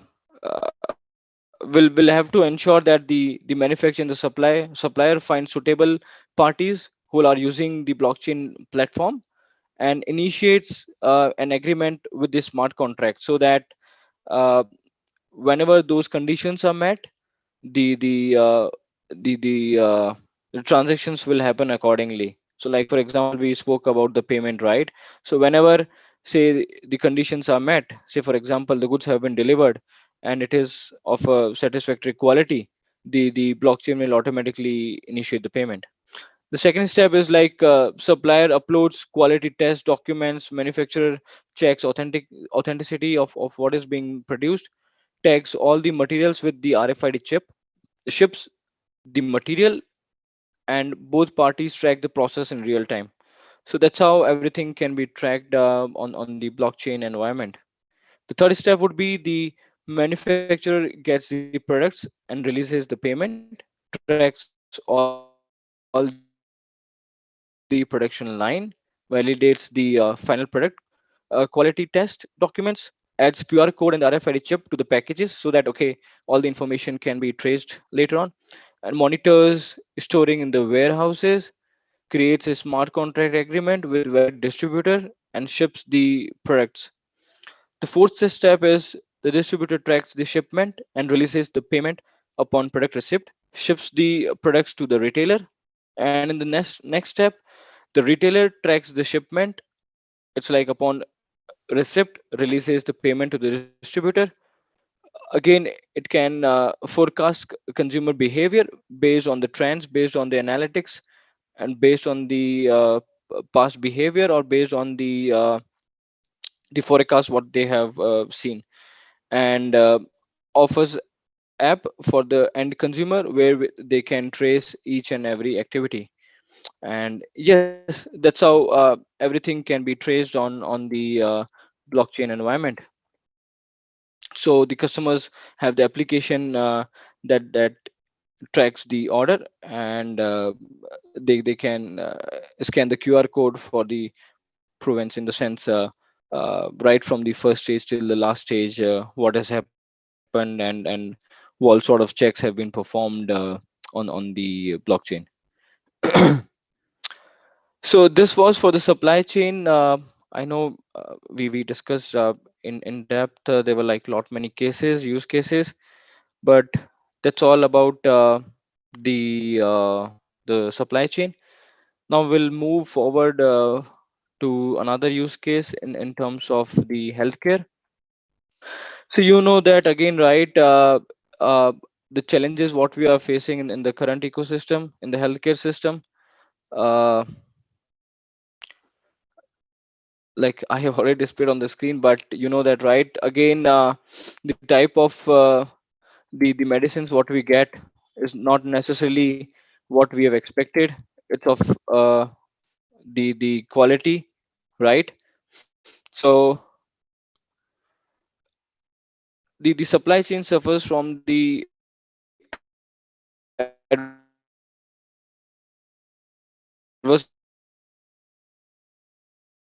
effect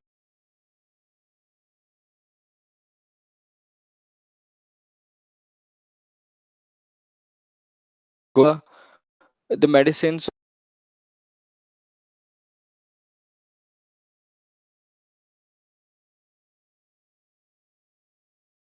or the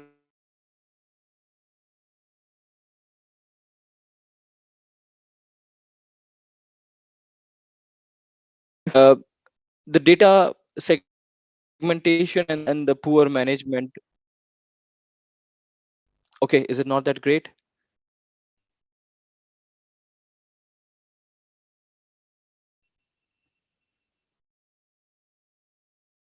Is that audible now?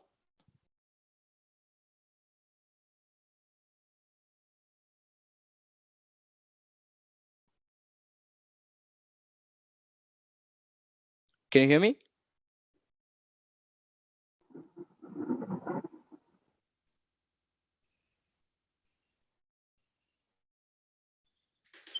Sorry, can you guys hear me? Yes, you are audible. Yes, yes, sir. Yes. Okay, okay.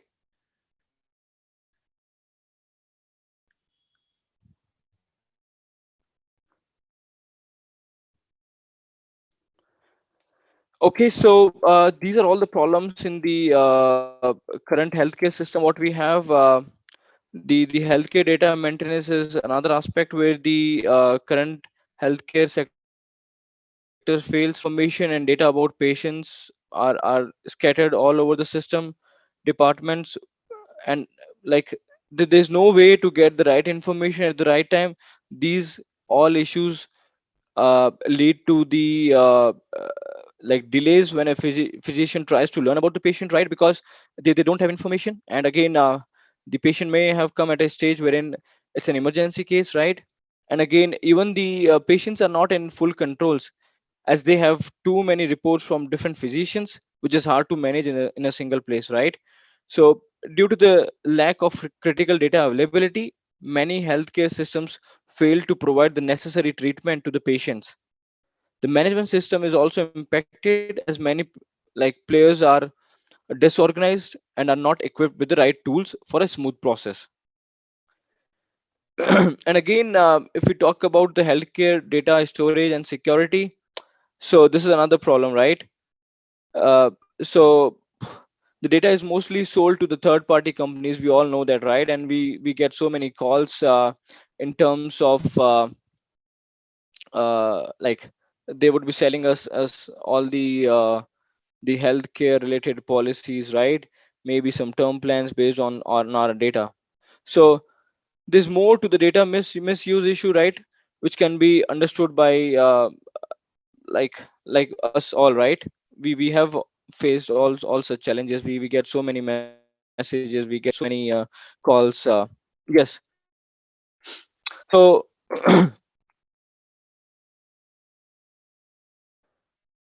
how blockchain can solve all these problems that we just spoke about? So blockchain can completely change the healthcare system. It can help the healthcare industry overcome the challenges that is going through. For example, it can help improve universal access, integrity, security, traceability, interoperability, right?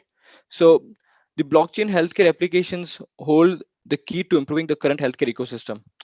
With blockchain, multiple healthcare systems can come together and exchange data with each other. And again, it all thanks to the distributed framework that it has to offer. Like, for example, if you talk about the interoperability, one of the biggest advantages of using blockchain is the interoperability. The current healthcare systems what we have, right, uses different kinds of protocols standards to store the data. So it is like becoming really difficult for us to manage all those things, right? So this leads to the complexity when we integrate all different kinds of ecosystems or the systems, right? So blockchain can solve all the interoperability issues as it acts as a decentralized database. The data can be accessed uh, through the APIs with a focus on the standard data format. And again, blockchain can also work seamlessly with the current platforms and protocols that are used to access and store data. So it will be pretty easy to access the data since it will be in the standard format. But again, it will have to go through a process wherein everything is streamlined. Yes, only then it can offer all such benefits. And again, if we talk about the security, so the current that can cost them millions of dollars. With no proper solution, they are heavily reliant on trial and error method, right? And that is to failing to secure all their platforms, including like the data integrity.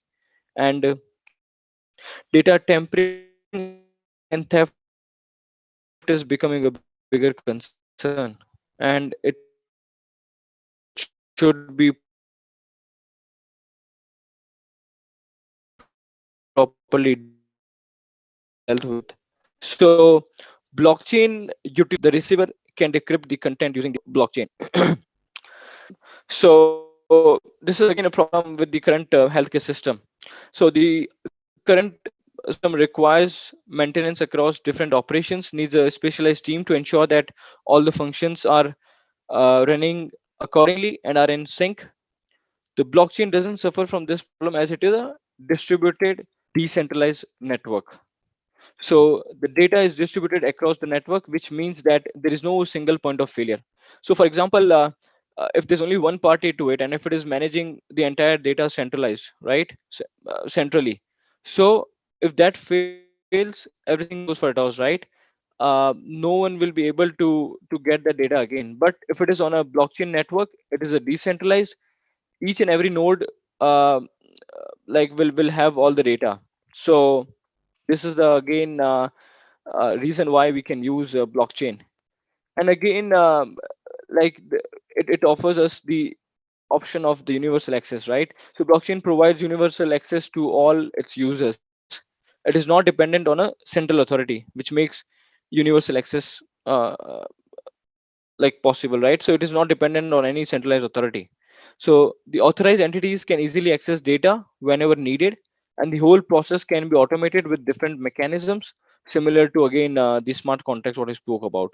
So in short, in nutshell, blockchain for medical is promising and should also be encouraged and using in the current working environment.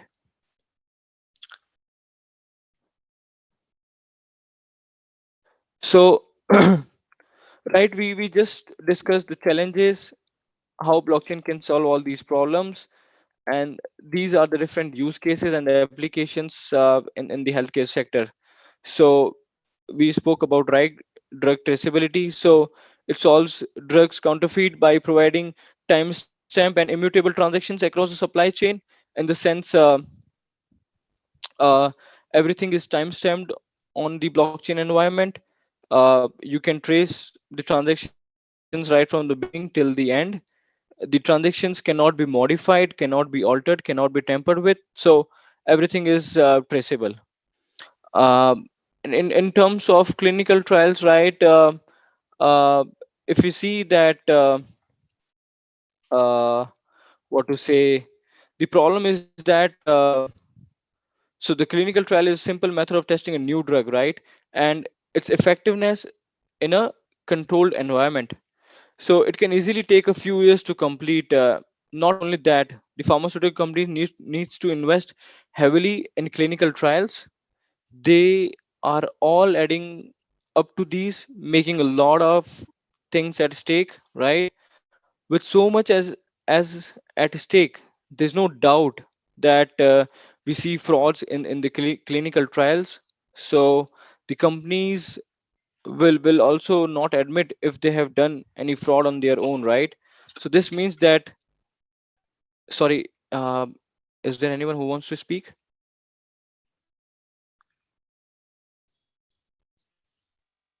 No, Ankit, you continue.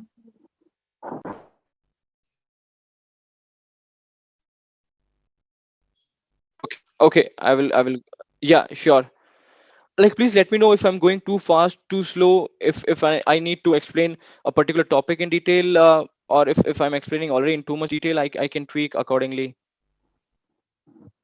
No, I think you are going on a good pace, and I have some questions, but I'll be asking towards the end.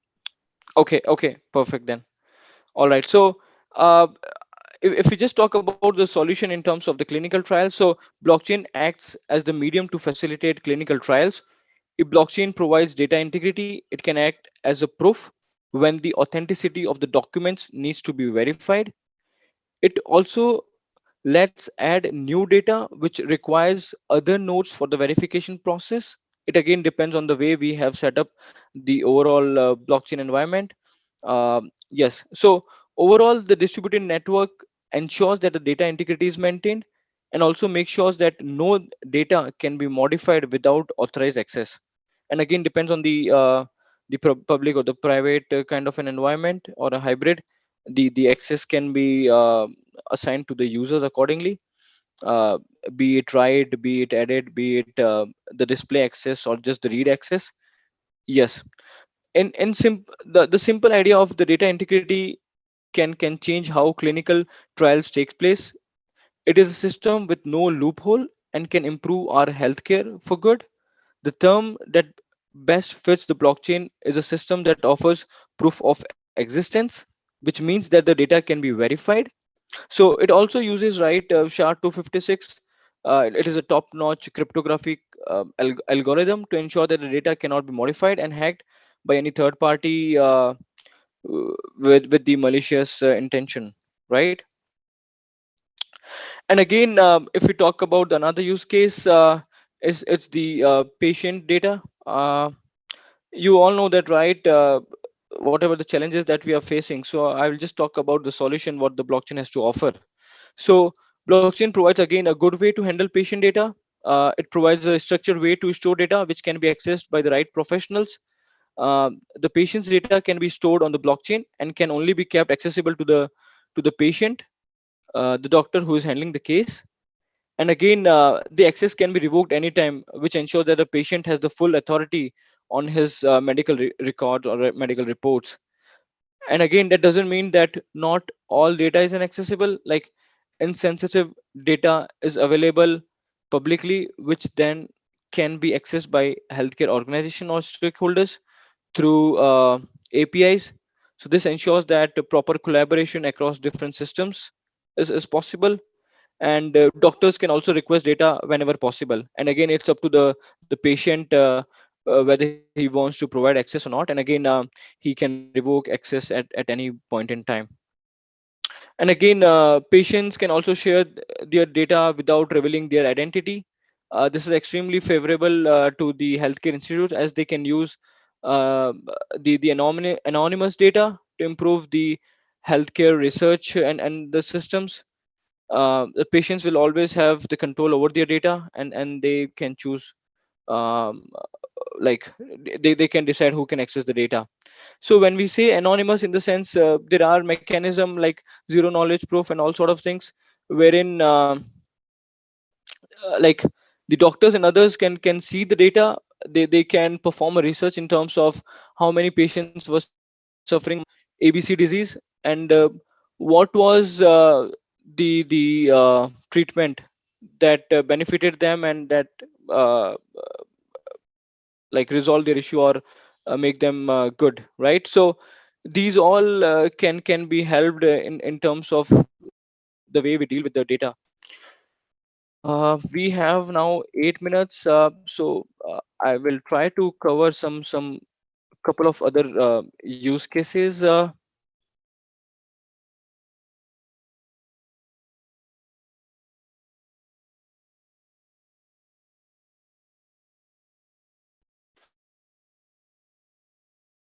So again, it can be used by what we have.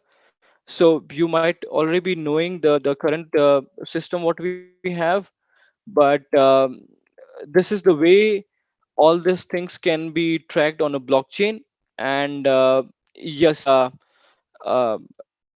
you know that, right? Whenever you apply for anything, like even for the passport, we need a birth certificate, right? We have to go here and there.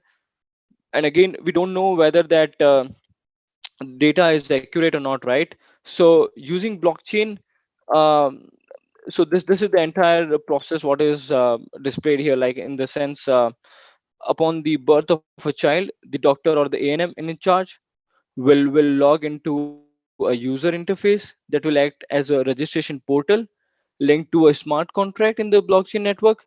The doctor will use again a unique property reference number, while the ANM will use an ANM ID for logging in. All the relevant information of the birth, like for example the date of birth, name, domicile, blood group, guardian information, etc., shall be updated to editable fields in the smart contract. And for the purposes of filling information pertaining to the guardian patient, Aadhaar shall be used.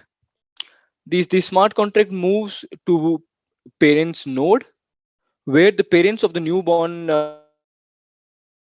babies can review the information and can digitally sign the form. So the smart contract then moves to the registrar's node, where the registrar validates each field in the smart form with a binary response, that is whether it is a valid or invalid. So if all fields in the smart form are valid, a unique digital signature associated with that form is generated, which is stamped to the record and updated to the blockchain. And a corresponding record will be generated as a certificate that will now be updated to the citizen's digital locker or any other similar account with the unique digital signature. And for example, uh, the Bengal government has already initiated the process of birth certificate on the blockchain environment. So that is again a useful use case which is already in existence. And last, I will take a couple of minutes to describe about the way we are now making a payment for the social benefits. But all these can be updated on the blockchain, so that the corruption can be eliminated. And we all know that there are a lot many challenges, not just the corruption, right? In terms of the way the social benefits are transferred to the end user. So all these can be recorded on the blockchain environment, and the government can even trace, uh, like for example, if government has given some amount to the user, right? So it can even have its own application through which the money can be spent by the end user, and it will make sure that it is actually the user to whom the benefit is given is actually utilizing all those services or the products, goods, and kind of a thing. And it's not the some other people who are actually not even existing are making benefit all those things. So yeah, we can discuss few questions. We have a few minutes now. Okay, thank you, Ankit. Somebody has asked, how can I make a career in blockchain? Please suggest courses or universities where I can learn more about blockchain. Yeah, so even like IITians are offering courses, and those are even the physical and the virtual ones. Uh, like uh, Triple IT Hyderabad, IIT Madras, they all are offering pretty good courses ranging from say 6 months to 1 year, and these all are like pretty good courses what they're offering. But again, you need to perform your own due diligence in terms of where you actually apply for those courses, and not just blockchain. So what they have come up with is, uh, like for example, blockchain is being used along with the other technologies like IoT, right? So the courses what they're offering is with other emerging technologies and not just blockchain. So blockchain, IoT, cloud, uh, the way like someone needs to perform some sort of coding, right? So all those are clubbed together and being offered. And again, if you want to go, so these courses are ranging from 1 lakh to 2 lakh to 3 lakhs. But if you want to like spend less amount, you can go for training platforms like Udemy or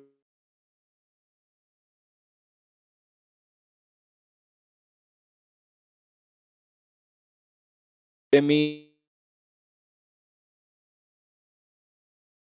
Learning,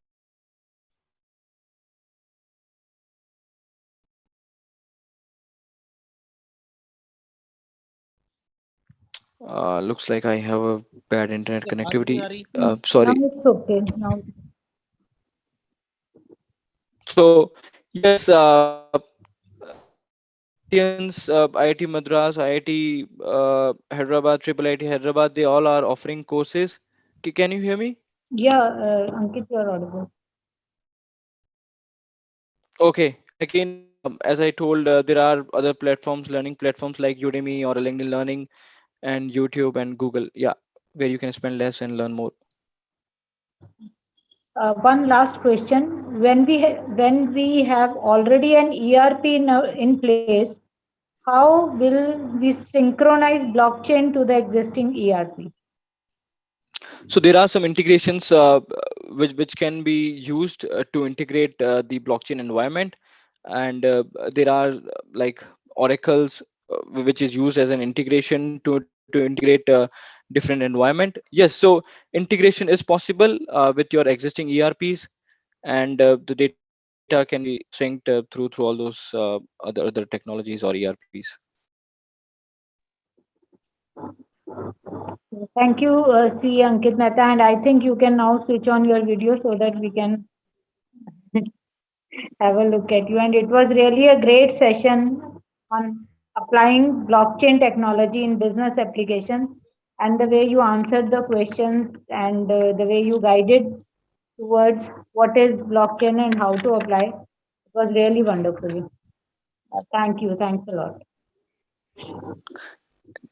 Now, Yeah, I'm friends. really sorry. I'm really sorry for the bad internet connectivity. And yes, and lastly, if anyone has any question, they can reach out to me on LinkedIn. They can just type Ankit Mehta and space crypto. They will find me on the LinkedIn platform and can ask their queries. I can answer them. And thanks a lot. Thanks for organizing this, and thanks for having me here. Thank you. You can share the link in chat if you want to. Yeah, sure, we'll do that. Now, friends, moving forward, last but not the least, we have CA Yukti Arora, who is CISA DISA with more than 21 years of experience, both in industry and consulting. She is also a founder and CEO of Omnia Consulting Services, a young lady who has created her own profile with a lot of hard work and smart work. I feel myself truly honored to welcome you, ma'am, on this virtual stage. And please make us know how to review controls in blockchain. Now, let us all put our hands together to welcome CA Yukti Arora on the virtual stage. Over to you, ma'am. Thank you very much, CA Bindu, and thank you everyone from CNCT for inviting me. Great to listen to you, Ankit, and it's always great to listen to Anand. So always you never feel bored about it, and after this, the work is so easy because now the concepts have been explained, the use case has been explained, and now we logically come to the aspects of risk and controls. So I will just share my presentation. I hope it is visible to you all. So if you look at it, what we are quickly like, I'm not going to discuss more on fundamental or technology stack, but there's definitely I will risk on risk and controls and how to address that. That's what I'm going to cover in 45 minutes and last 15 minutes more from a discussion perspective and if we have some questions. So fundamentals have been discussed by Anand so well, and he has explained and he has demonstrated, took us through the even the live demo of the entire thing. But so one thing which I want to highlight here is that blockchain is often called as Internet of Value. Why it is called Internet of Value? Because it not only gives information, it not only tells that there is something which is there, like in Google we'll get all the information, but whether that information is authentic, whether the information is real time, when it was added, whether it is something which is actually like confirmed that yes it is true, all that like thing comes with the blockchain. So therefore it is often called as Internet of Value, where the intermediary role, which is actually to bring the value, to bring the trust, to bring the confidence in that information. The intermediary role is played by that blockchain.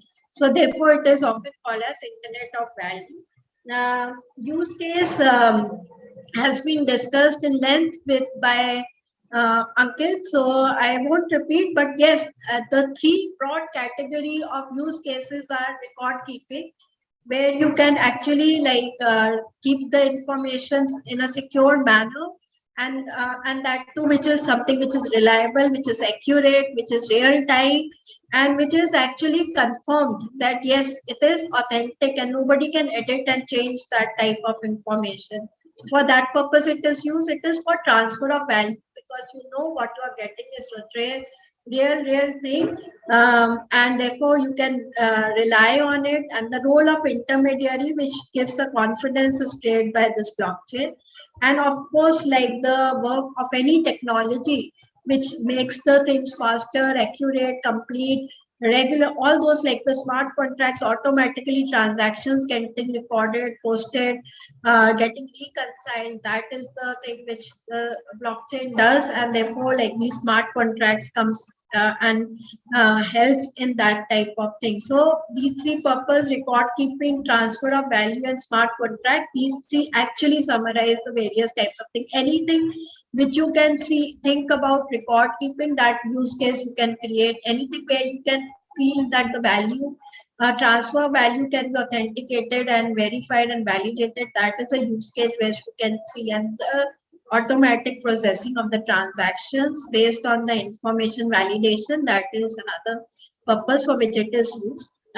There are various blockchain types, like public blockchain, which is anybody can enter into that type of thing, very transparent, totally decentralized, and very low cost of operation. Then there are permission. It is a quasi like type of thing where you require a permission. There's a KYC. You have to actually prove yourself and get into that type of thing. Most of the blockchains in the current world which we see are permission blockchain, and then private blockchain, which are very, very much for an industry, for a segment, for within the organization, which is totally centralized, and therefore these types of like things. So mostly what you see in the current world, the government is on this most permission or public blockchain. The NGOs are mostly on permission or public blockchain, but the companies, the banks,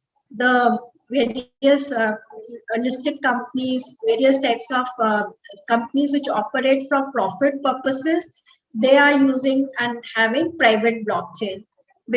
And the moment you move from the top like public blockchain to the private blockchain, actually the whole purpose of blockchain keeps on getting diluted, because they are definitely an intermediary. It is not totally distributed.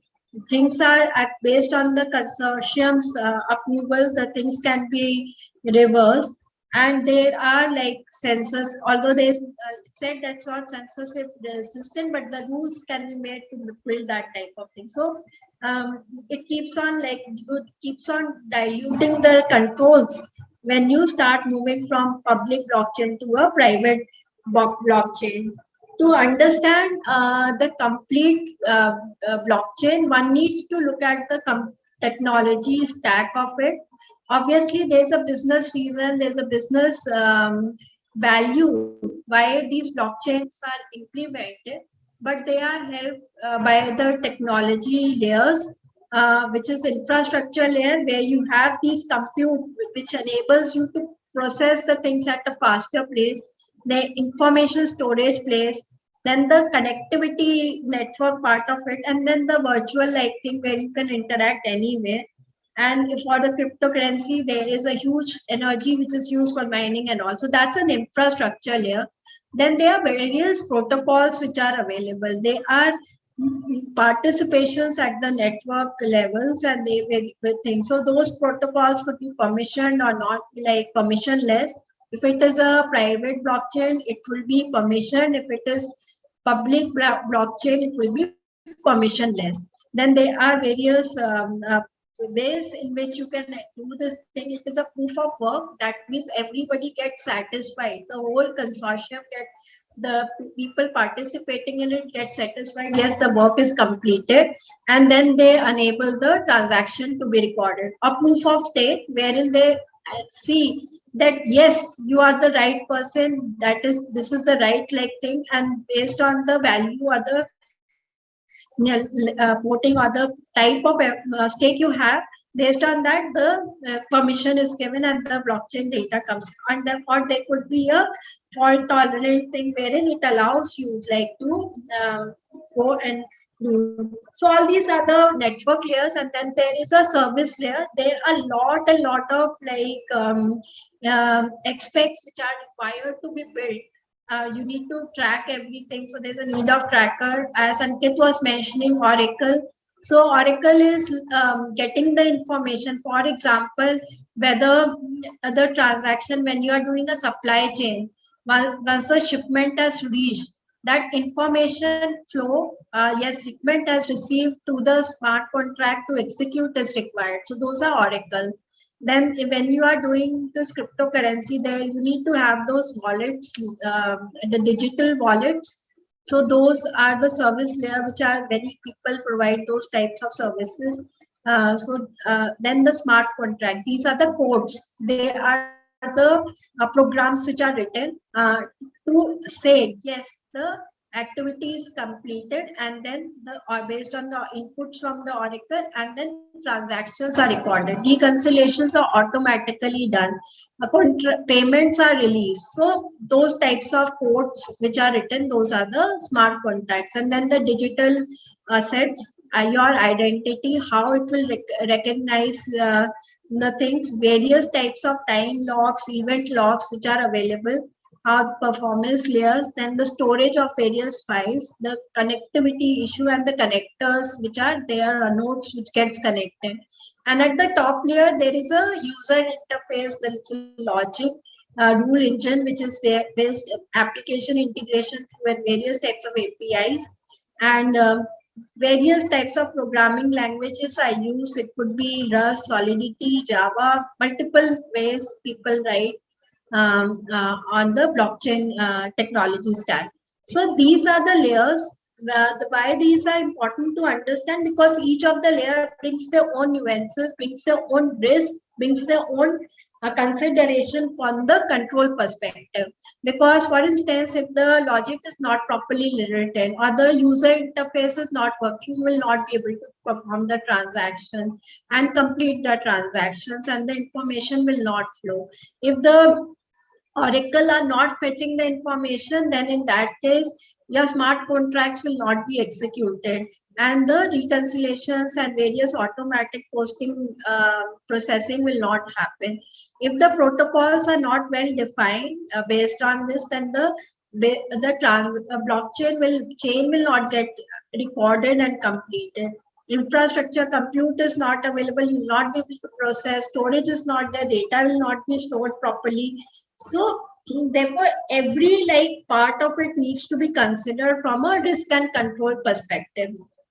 And in fact, many people argue that that blockchain is one of the technology which brings controls, because let us look at from an auditor's perspective, what we are performing, what we are trying to do. When we give an audit, we are intermediary who are giving an assurance, yes, whatever is given is true and fair, and it represents the correct information. The details are absolutely accurate, complete, and that assurance is provided through this blockchain, because everything is based on consensus. Everything is actually being reviewed simultaneously, real time updated without it. Even if there are errors, it will not get recorded at all. It is tamper proof. The logs are getting generated, who did what, and all the ledgers are available to everyone at a simultaneously at the same time. And it is totally distributed among various types of nodes. So the chances of failures are also very little. So it enables controls in a perfect way. It enables the same type of trust, the same type of accuracy, same type of audit logs, and everything is available on the real-time basis. In fact, it is said that with this technology, if the books of accounts are maintained with this technology, sometimes the auditor can be replaced because there is no reconciliation, everything is happening online. There is no need for somebody to validate and give you a comfort it is correct, because it is totally consensus where the third parties are the people who are participating in it, they are also confirming on it that yes, they have done. And it is not only they who are confirming, but the other person is also confirming, yes, it is complete. You can't delete anything, you can't remove anything. So there are a lot of advantage, and it says that it is very rightly said, it brings lot of controls, and it enables the organization to be very strategic, because they can focus on their objectives and not be worried about those things of recording and making sure things are accurate, complete, keeping those types of log. It enables to be more secure, because every aspect of it, using encryption, you are doing key management, there's a consensus, you can't record anything without it being properly thing. And the decision making is also disintermediated. There are smart contracts, automatically transactions are getting recorded, and people are looking at it. Every person is looking and part of that blockchain, so they are regularly looking at the threads and things, and they are participating. It's a distributed 24/7, it is operating, and some other person is validating it. And it is resilient, because you can't it's not that systems is not available, then it will not work, because it is on various nodes and it is available on not at one environment but at a distributed environment. And there are features like transparency, there are features like trust, there are features of disintermediation. Nobody is taking a decision, automated decisions are taken, and automatically recording of transactions happen with logs and things. So blockchain brings lot and lot of control. Then, but then why we are so afraid about it? Why there are so many regulators are concerned? They are not able to bring up clear regulations around it. There are a lot of discussions or things which are happening at this point of time. And why we are not able to bring and get that comfort on this type of technology.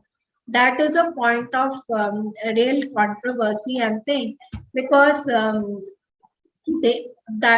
is something which is really not addressed at this point of time in a clear way, because the reason for the same is this: the layers in which it operates. It is not one single technology.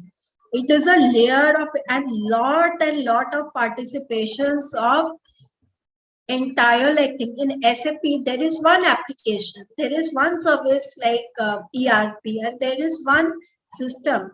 But here we have these many layers with, and each one of them being coded separately. So that is why these types of risks are there. They are all these advantages which I have written over here of blockchain. In fact, they are also bringing their own disadvantages. Or when we are saying that there is no single point of failures, all nodes can view the data, user identity, and is absolutely like with public and private authentication, the confidentiality is maintained, the algorithms are secured, the integrity is assured because everything is timestamped, date, validity, everything is mentioned. Transactions are visible to all the nodes, and there is a consensus, and once it has been added, it cannot be modified and destroyed. All these advantages, in fact, are real disadvantages. And various studies, like for instance, MIT did a study, and wherein what was studied was that actually most of the amount of loss which happened due to cyber attack, in spite of it being immutable, in spite of it being decentralized, in spite of it being totally secured in terms of encryption, in spite of it there be consensus wherein the other person is validating, then only the transaction has been recorded, still it has been subject to a huge amount of cyber attack. And the loss which has happened because of that cyber attack is a huge loss. And the cyber attacks have in fact gone to the extent that even the main blockchain technology itself, like when it was hacked, the entire blockchain environment or platform was not available. What happens in blockchain is, if you are doing something which is incorrect, or there is a node which is not performing well, in that case, if once the transaction is completed, wrong transaction goes, a bad actor comes into the picture, the speed at which it gets recorded, and you can't, it is immutable, so you can't go back also, because the transaction has already happened. So if you hack the consensus thing, wherein you get the consensus, if you are able to bring those hard forks into the things, in those cases, what happens is the incident response is extremely difficult. And any type of response which you give, because the transaction is immutable, it is not sufficient. It takes huge effort to go back and to build those types of things. And and the biggest challenge which is there is that the target over here is on the user authentication process, wherein the identity or wherein the keys or the access part of it is actually taken into. And when the consensus is lost, when the user authentication process is lost, when the keys are lost, your private keys are lost, in that case, all sorts of controls can be bypassed, and there will be no mechanism to go back and prove yourself that you have not done that type of transaction. Then that is the key reason why blockchain systems have not been very successful. They all the things which like the data is immutable, that is actually has been hacked, because the folks have been created where 51% join hand and they split the blockchain and create a new chain out of it. So these types of things, and then the data has been changed. Anonymity, one says that you can play anonymous, but to register on the blockchain, within the blockchain environment, your identity is pseudo-anonymized, and it can be studying the pattern, it can be understood. It is said that blockchain is totally transparent. You can see every aspect of it, who is doing what type of thing and what is there. But in this transparency also brings a huge risk of handling non-secure or insensitive like data, because if it is sensitive data, if it is a secure data, and if it is transparently disclosed, if the confidential information is transparently disclosed, it brings the risk of loss of confidentiality, and there are privacy regulations wherein the personal identifiable information, if it lost, brings a huge loss of trust, and there are regulators and huge penalties, and including sanctions which can be imposed if there is a loss of transparency. People say it is hack-proof, but studies have shown blockchains have been hacked the most. It is this technology which has been subject to most cyber attack. So what to do in such type of thing? How to address these types of risks? What types of controls the auditors can look? See, what happens is you will be when we are on the blockchain environment, we will have things on application layer, on the infrastructure layer, on the service layer. And although all the information would be done completely, accurately, with an immutable thing, with a clear logs and all things so are transparently available, then what is the role of auditor in such case? The role of auditor in such case would be to audit the controls which are there at the technology layer, at the application layer, at the infrastructure layer, at the layer of the aspects of network, at the service layer, at the governance layer, at the financial layer, at the compliance layer. And one of the biggest way is starting point is to start with the application layer, wherein you are seeing the user interface, how interfaces are happening, how the registration is happening, how the integrations with various systems are happening. Because what may happen is your SAP system will integrate to a blockchain platform for supply chain solutioning in the industry, for your various like partners or the channels participants may come in the blockchain platform. Like banks are forming a platform for doing intercompany interbank reconciliation. So from that like perspective, this industry forums, industry blockchains, industry solutions are going to come who are going to be on the blockchain at an application layer. Now, when they are on the application layer, whenever they are coming together, forming a consortium and bringing this, one needs to look at some of the ways of how they are doing the coming on the platform, how the interfaces are working, how the logic is doing. Are there any code vulnerabilities? Can anybody get into the codes and change the smart contract, can change the mechanism of authentication, can change the mechanism in which the user interact, can bring some malware into that thing. So we need to see what practices are developed for coding of it, how the logics and security controls are built to automatically detect these types of things and prevent these type of things. What types of testing we are doing? Are we regularly checking for the security, secure coding principles and making sure that we are developing codes in a proper way? And how are we doing regular penetration testing? Are we seeing that whatever development we are doing, we are protecting from various types of malware? Because if these malware comes, they can bring a huge risk to the entire functionality. Then how the data and the base is being defined, how data is coming into the application, how the interfaces which are being built are validating, yes, the correct information is flowing in for validation.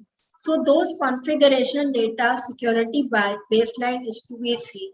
Then blockchain needs to be regularly patched and updated for the newer security risk. It is said that quantum computing and those types of AI thing can make blockchain easily hackable in less than 60 seconds. So with those types of things, you need to keep on putting more and more security mechanism and build those, use those technology to secure. And so whether the patches and vulnerability are regularly seen, how we are addressing the data privacy risk. This is as per the privacy regulations, the customer has a right to be forgotten. The customer has a right to get the information of their which is being there. Customer has a complete like thing to get the details deleted from the platform. But if it is on the blockchain environment where things are immutable, can that happen? So you need to put like what is a identify, what is a personally identifiable information, what is a sensitive information, and make sure that is kept out of blockchain. And because so that it can easily be dealt with. Then how we are ensuring that who is giving access, how the access is being given on the blockchain, how the key management is happening on the blockchain. SHA 256 is very secure mechanism, but are we complying to that security authentication encryption guidelines? How we are making sure that end users are secure? So these considerations we need to see when we are implementing and doing on the blockchain. Then on the service layer, what we need to look at is how the key management is happening, how we are distributing, how we are making sure that the KYC, know your customer, anti-money laundering regulations, all are considered. And based on that only we are distributing key. How are we storing the key? How are we making sure that the key management procedure is based on the best-in-class guidelines, which are like RFC 4107 or IETF, which ensures that we follow the right guidelines to issue the key management. Because many of these cyber attacks or the loss of blockchain or the coins or the cryptocurrency has been where the users have lost their wallets. They have lost their keys. And since the key has been lost, even those who are participating, for instance, I initiated a transaction on a blockchain and from my public key, and the other person is required to authenticate using his private key. Now, if he has lost his private key, the transaction would not be completed. And there is no way we can go outside the system and complete it. So these types of risk and challenges appear, and they are real risk and they are real challenges. How do we address these types of risks? What types of controls we have to deal with loss of private key? How we can bring those things where we can um, get those types of transactions executed? What types of mechanism is there to ensure that the security is there of the wallets, is of there of a private key, and these keys are really the ones which are very foolproof, securely stored, and there is no loss of it. Then secure connectors. If what types of controls we have to ensure that whatever connection is happening is correct? How we are ensuring multi-signature management? What types of controls we have on the Oracle which is sharing the data? Can it be hacked? Can the information on Oracle be changed? Those types of risks needs to be considered and managed. Then contracts. See, smart contracts, the regulator, the legal, many times they may not be enforceable because they are contract digitally entered and digitally executed. So in that case, there is no signature or there is no mechanism in which it can be proved through a proper evidence that this was a smart contract which was there, and how it was executed, and whether it was a foolproof thing, because sometimes there won't be any witness also for those things, and the legal parlance, the law of evidence, it would be very difficult to prove these smart contracts from a enforceability point of view. So that needs to be understood and that needs to be considered. Then wallet management. If wallets are lost, it becomes extremely difficult to understand and manage the way you can recover those things. And many companies, many investors, if they have their wallets have been compromised and they have lost huge amount of cryptocurrencies based on the same. So that is another risk. Then data protection, right of forgetting is another aspect which one needs to look. Then it is said that you have to end-to-end encryption. See what happens if you have encryption only in the middle, the you are visible in between and you are visible at the beginning and at the end. Then anybody can say and get into that this details have been done by this. So the end-to-end encryption is another important aspect. Then quantum resistance cryptographic standard like SHA 384, that needs to be there, because what happens is with the growth of quantum computing, it becomes easy to hack the keys. So therefore, these types of standard cryptographic standard needs to be implemented, and there's still a lot of research which is going on, and they are not very well established. As I've discussed, incident response has to be really fast. So you can't afford to have an incident occurred and then after 24 hours it's coming to be noticed. Like it happens in most of the cases that some hacker like hacks, and then on the Twitter one comes to know that there has been a hack or there has been a cyber security incident. It has to be seen real time and response has to happen on the real time basis. So that is another consideration of control which needs to be done. Then on the network layer, you have to have a clear policy, procedures, root cause analysis of any incident has to be done there and then. The continuity, because there could be some bad players, the forks can be created and the continuity itself could be a problem. So therefore, one needs to have these types of mechanisms to regularly review. In private blockchain, what happens is how the nodes are distributed, who has right, who has uh, the things to give like consensus, people having participation. There could be rules which could be set. wherein that if 60% are consenting, in that case the transaction is completed, or if 51 is consenting, transaction is completed. So how these nodes rules are set, how the operations are set, that needs to be managed. Then protocol management, because be subject to huge data flow and distributed attacks, which are very common. Then cyber risk mechanisms needs to be there on consensus. So these types of controls one need to look at the time of implementation of blockchain solutions. Then at the infrastructure layer, you need to know what all compute you have, what all storage you have, where all you are distributing, what is the inventory of your assets, policy, data, credentials of users, their key management, and what is to be kept outside of blockchain, how the data privacy aspect needs to be covered, how the mining will happen, what type of protections we have on the malwares, then root cause analysis, emergency response procedures, these needs to be considered on this thing. But still some risks which are unaddressed. These are some of the risks which are still, and that's why I'm saying that blockchain, although it has all the advantage, but because of these unaddressed risks, it's still not a very well used technology, and various people are still discussing on it.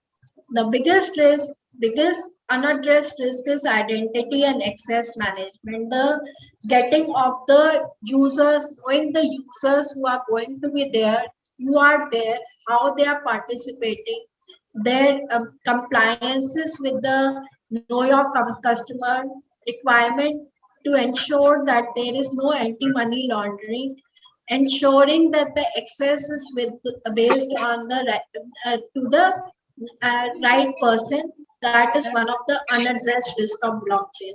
Another important unaddressed risk is on the privacy. See, in this case, blockchain, the transactions are immutable. So if they are immutable, but the privacy law says that there has to be a customer has a right to be forgotten.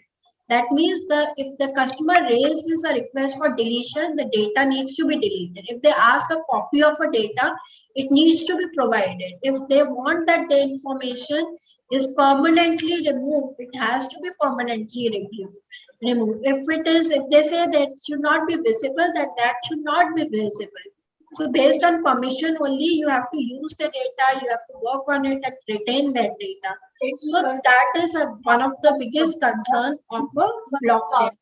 Then quantum computing, because these quantum computing, these systems are easily, the keys can be compromised. The technology is itself in a risk. And then loss of private key. If this is lost, how the transactions get completed? Then various people coming and forming a cartel and doing a consensus fraud. That is another risk which is there. High level, because you can participate in a distributed way. So they are subject to lot of cyber attack, DDoS attack. Then people try to do lot of social engineering attack and get the keys, get the wallets, get the information, and put the blockchain transaction on hold. Then smart contract, there is no legal validity as of now. The security of those codes is another thing. Then Oracle security, that is again unaddressed risk. The regulatory, it is available across the globe, but every country has their own regulation. In India, we are treating it like from a taxation perspective, capital gain. Other countries treating it as a income, like it's not treating it as a cap. Some countries are not even treating it as a taxable like income out of it. So, and similarly, various regulations, various countries have different regulatory mechanisms. Some people are not recognizing it as a legal thing. In India also, it's not yet formally recognized as a, although the transactions are being taxable, the capital gain tax is there, but it's not formally like recognized. And there is a growth of data and scalability, which is growing day on day. So these types of risks are unaddressed, and therefore this technology is still in the nascent stage.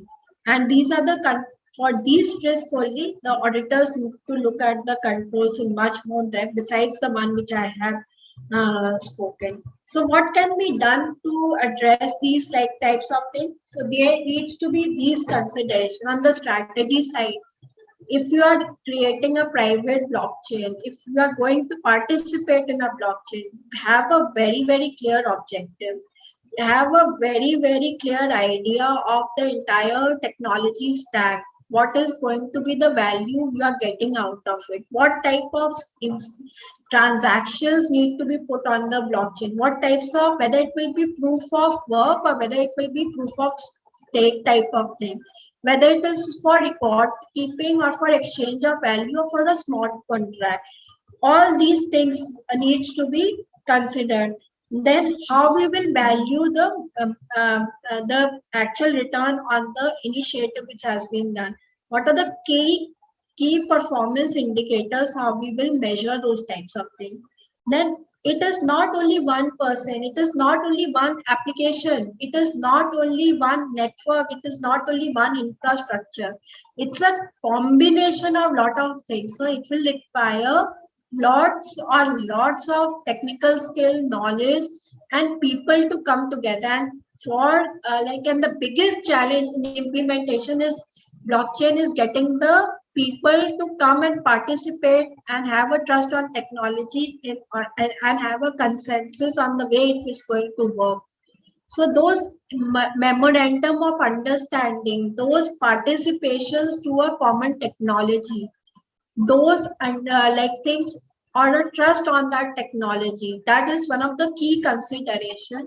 How the consensus mechanism will be there, what types of contracting we will have with the people who are participating in consensus, how we will have the know your customer thing, who will be taking a key decision with respect to this thing, who will be the leading and governing body, who will have the veto power, what will be the structure to manage the various technology layer of it, what skills and levels of people are required. That all needs to be considered while we are doing this blockchain implementation or coming on the blockchains, or as an auditor auditing these aspects. So we need to see how how these aspects are being dealt with. On the governance side, the biggest challenge which needs to be seen from an audit perspective is what are the guiding principles, what are the policies and procedures, what are the mechanisms in which the opportunities are identified and prioritized,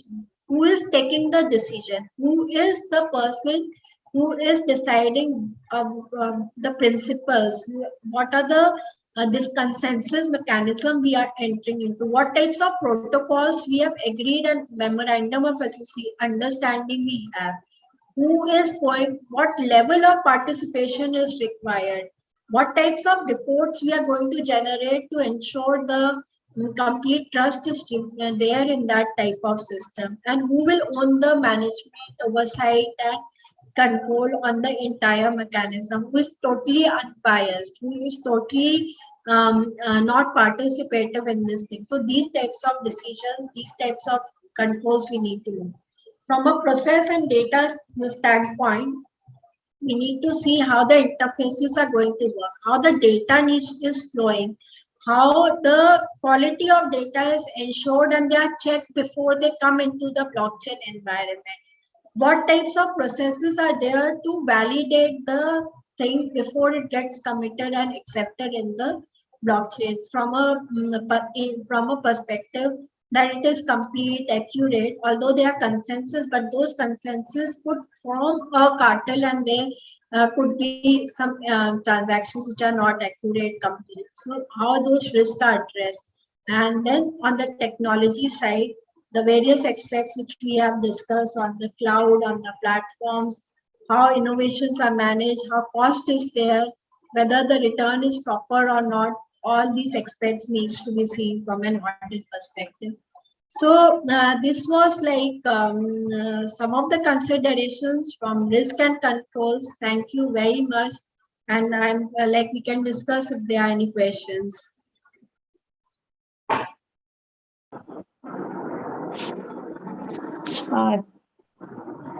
Am I audible? Yes, yes. Thank you, ma'am, and your command over the subject is really appreciable. And I have some questions. Yeah, sure. So the question is, does blockchain infra works on manual or automated controls? See, it works. As I mentioned, they are smart contracts. There is a consensus mechanism. Like, see, there are layers. There are technology. In this technology, there's an application layer, service layer, network layer, and infrastructure layer. So it totally works on the automated. But see, there are people who are operating it. They are, when you are getting a person on being part of it, there's a contract which you are entering. It could be smart, but still there are discussions. Your KYC information are being like checked, and then only you start participating in that type of blockchain environment. And within that environment, so there are contracts which could be smart contracts which are automated and written, but there could be certain contracts to make it legally implementable, which could be outside those smart contracts which are entered to make sure that these contracts are implementable and enforceable. So it's a combination of manual and automated control, largely 99% automated, only 1% the softer contract being softer aspect being manual.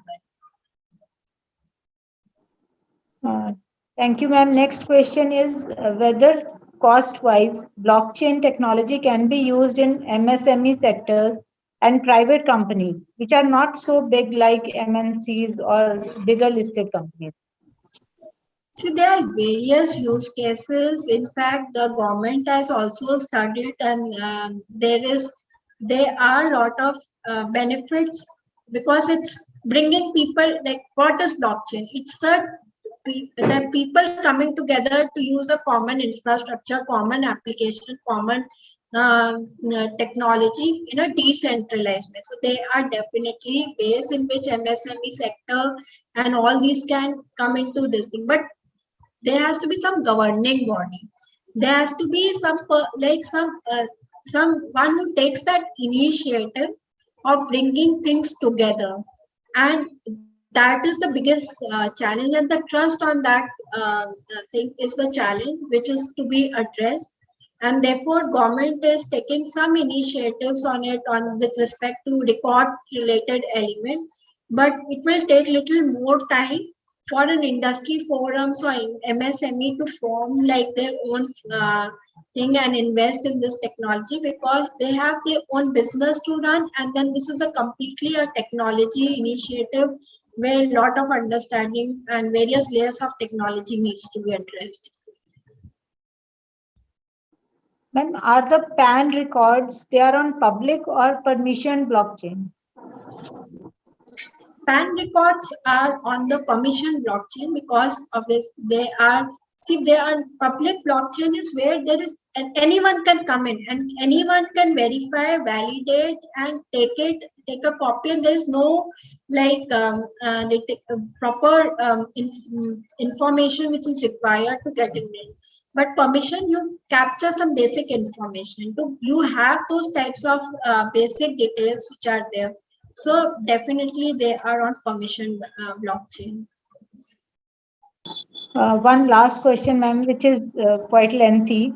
When all the information is available transparently, then how the confidential information can be protected? When everything will be available in public domain, then what will happen to the inside trading?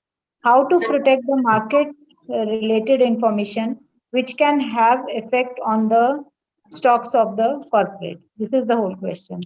Yeah, this is really great question. And I think, like I discussed this thing, that this is one of the key like risk of how to protect the confidential information, how to ensure that what information should be there or not. So in that case, it's only a private blockchain which is the solution for it. And in that case, one needs to understand what type of data only needs to be properly available, who all needs to have access of that type of information. And identity and access management is the key element to be looked at on this point of time. And then in these types of things, when everything is transparently available and there is no thing, it can only work in a permissionless blockchain, on a public blockchain. When we are coming for an organization, for a corporate, if they are using a blockchain, they will definitely have to use private blockchain. They will have to understand what data they want to keep it on the blockchain and make it easily available. Not every expert will go totally on the blockchain environment, wherein the interaction is more on the supply chain side or on the customer side or to the shareholders or to the investors. Probably that type of, which is publicly available information, that can be put on the blockchain. But still there would be an ERP, there would be those types of system which will be integrated to the blockchain only to share that much information which needs to be publicly available.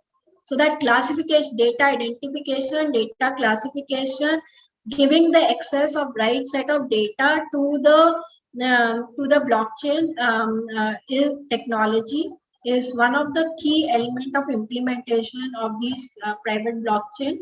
And that is something which will make or break the success of this blockchain, private blockchain, which will be publicly available. Thank you, ma'am, and thank you for throwing such a wonderful insight on the topic, which was really new for all of us. And now with this, I would like to hand over the virtual stage to CA Rohit Bector, who will give the vote of thanks for today's session. Over to you, sir.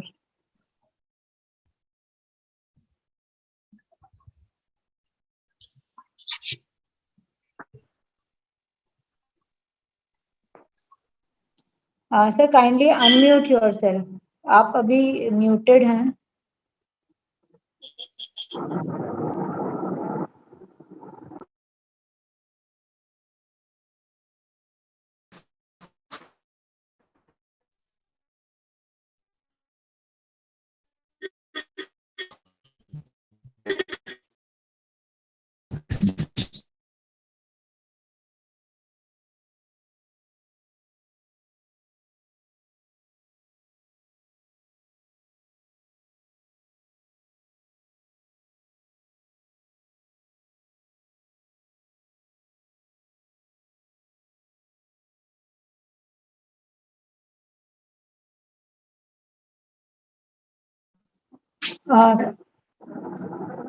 Rohit sir, you have to unmute yourself.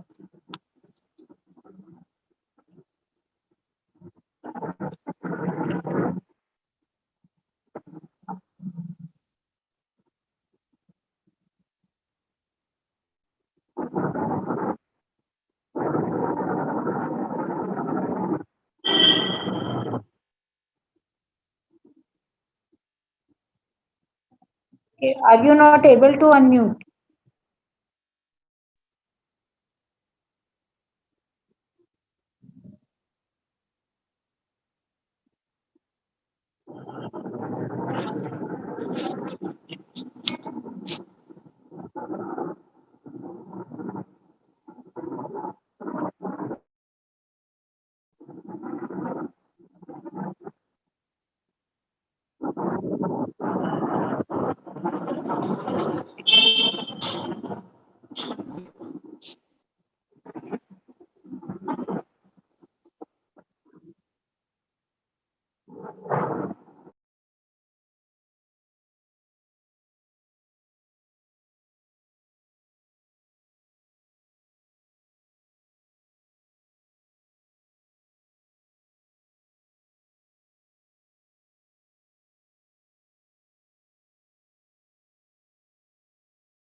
Am I audible, Binduji?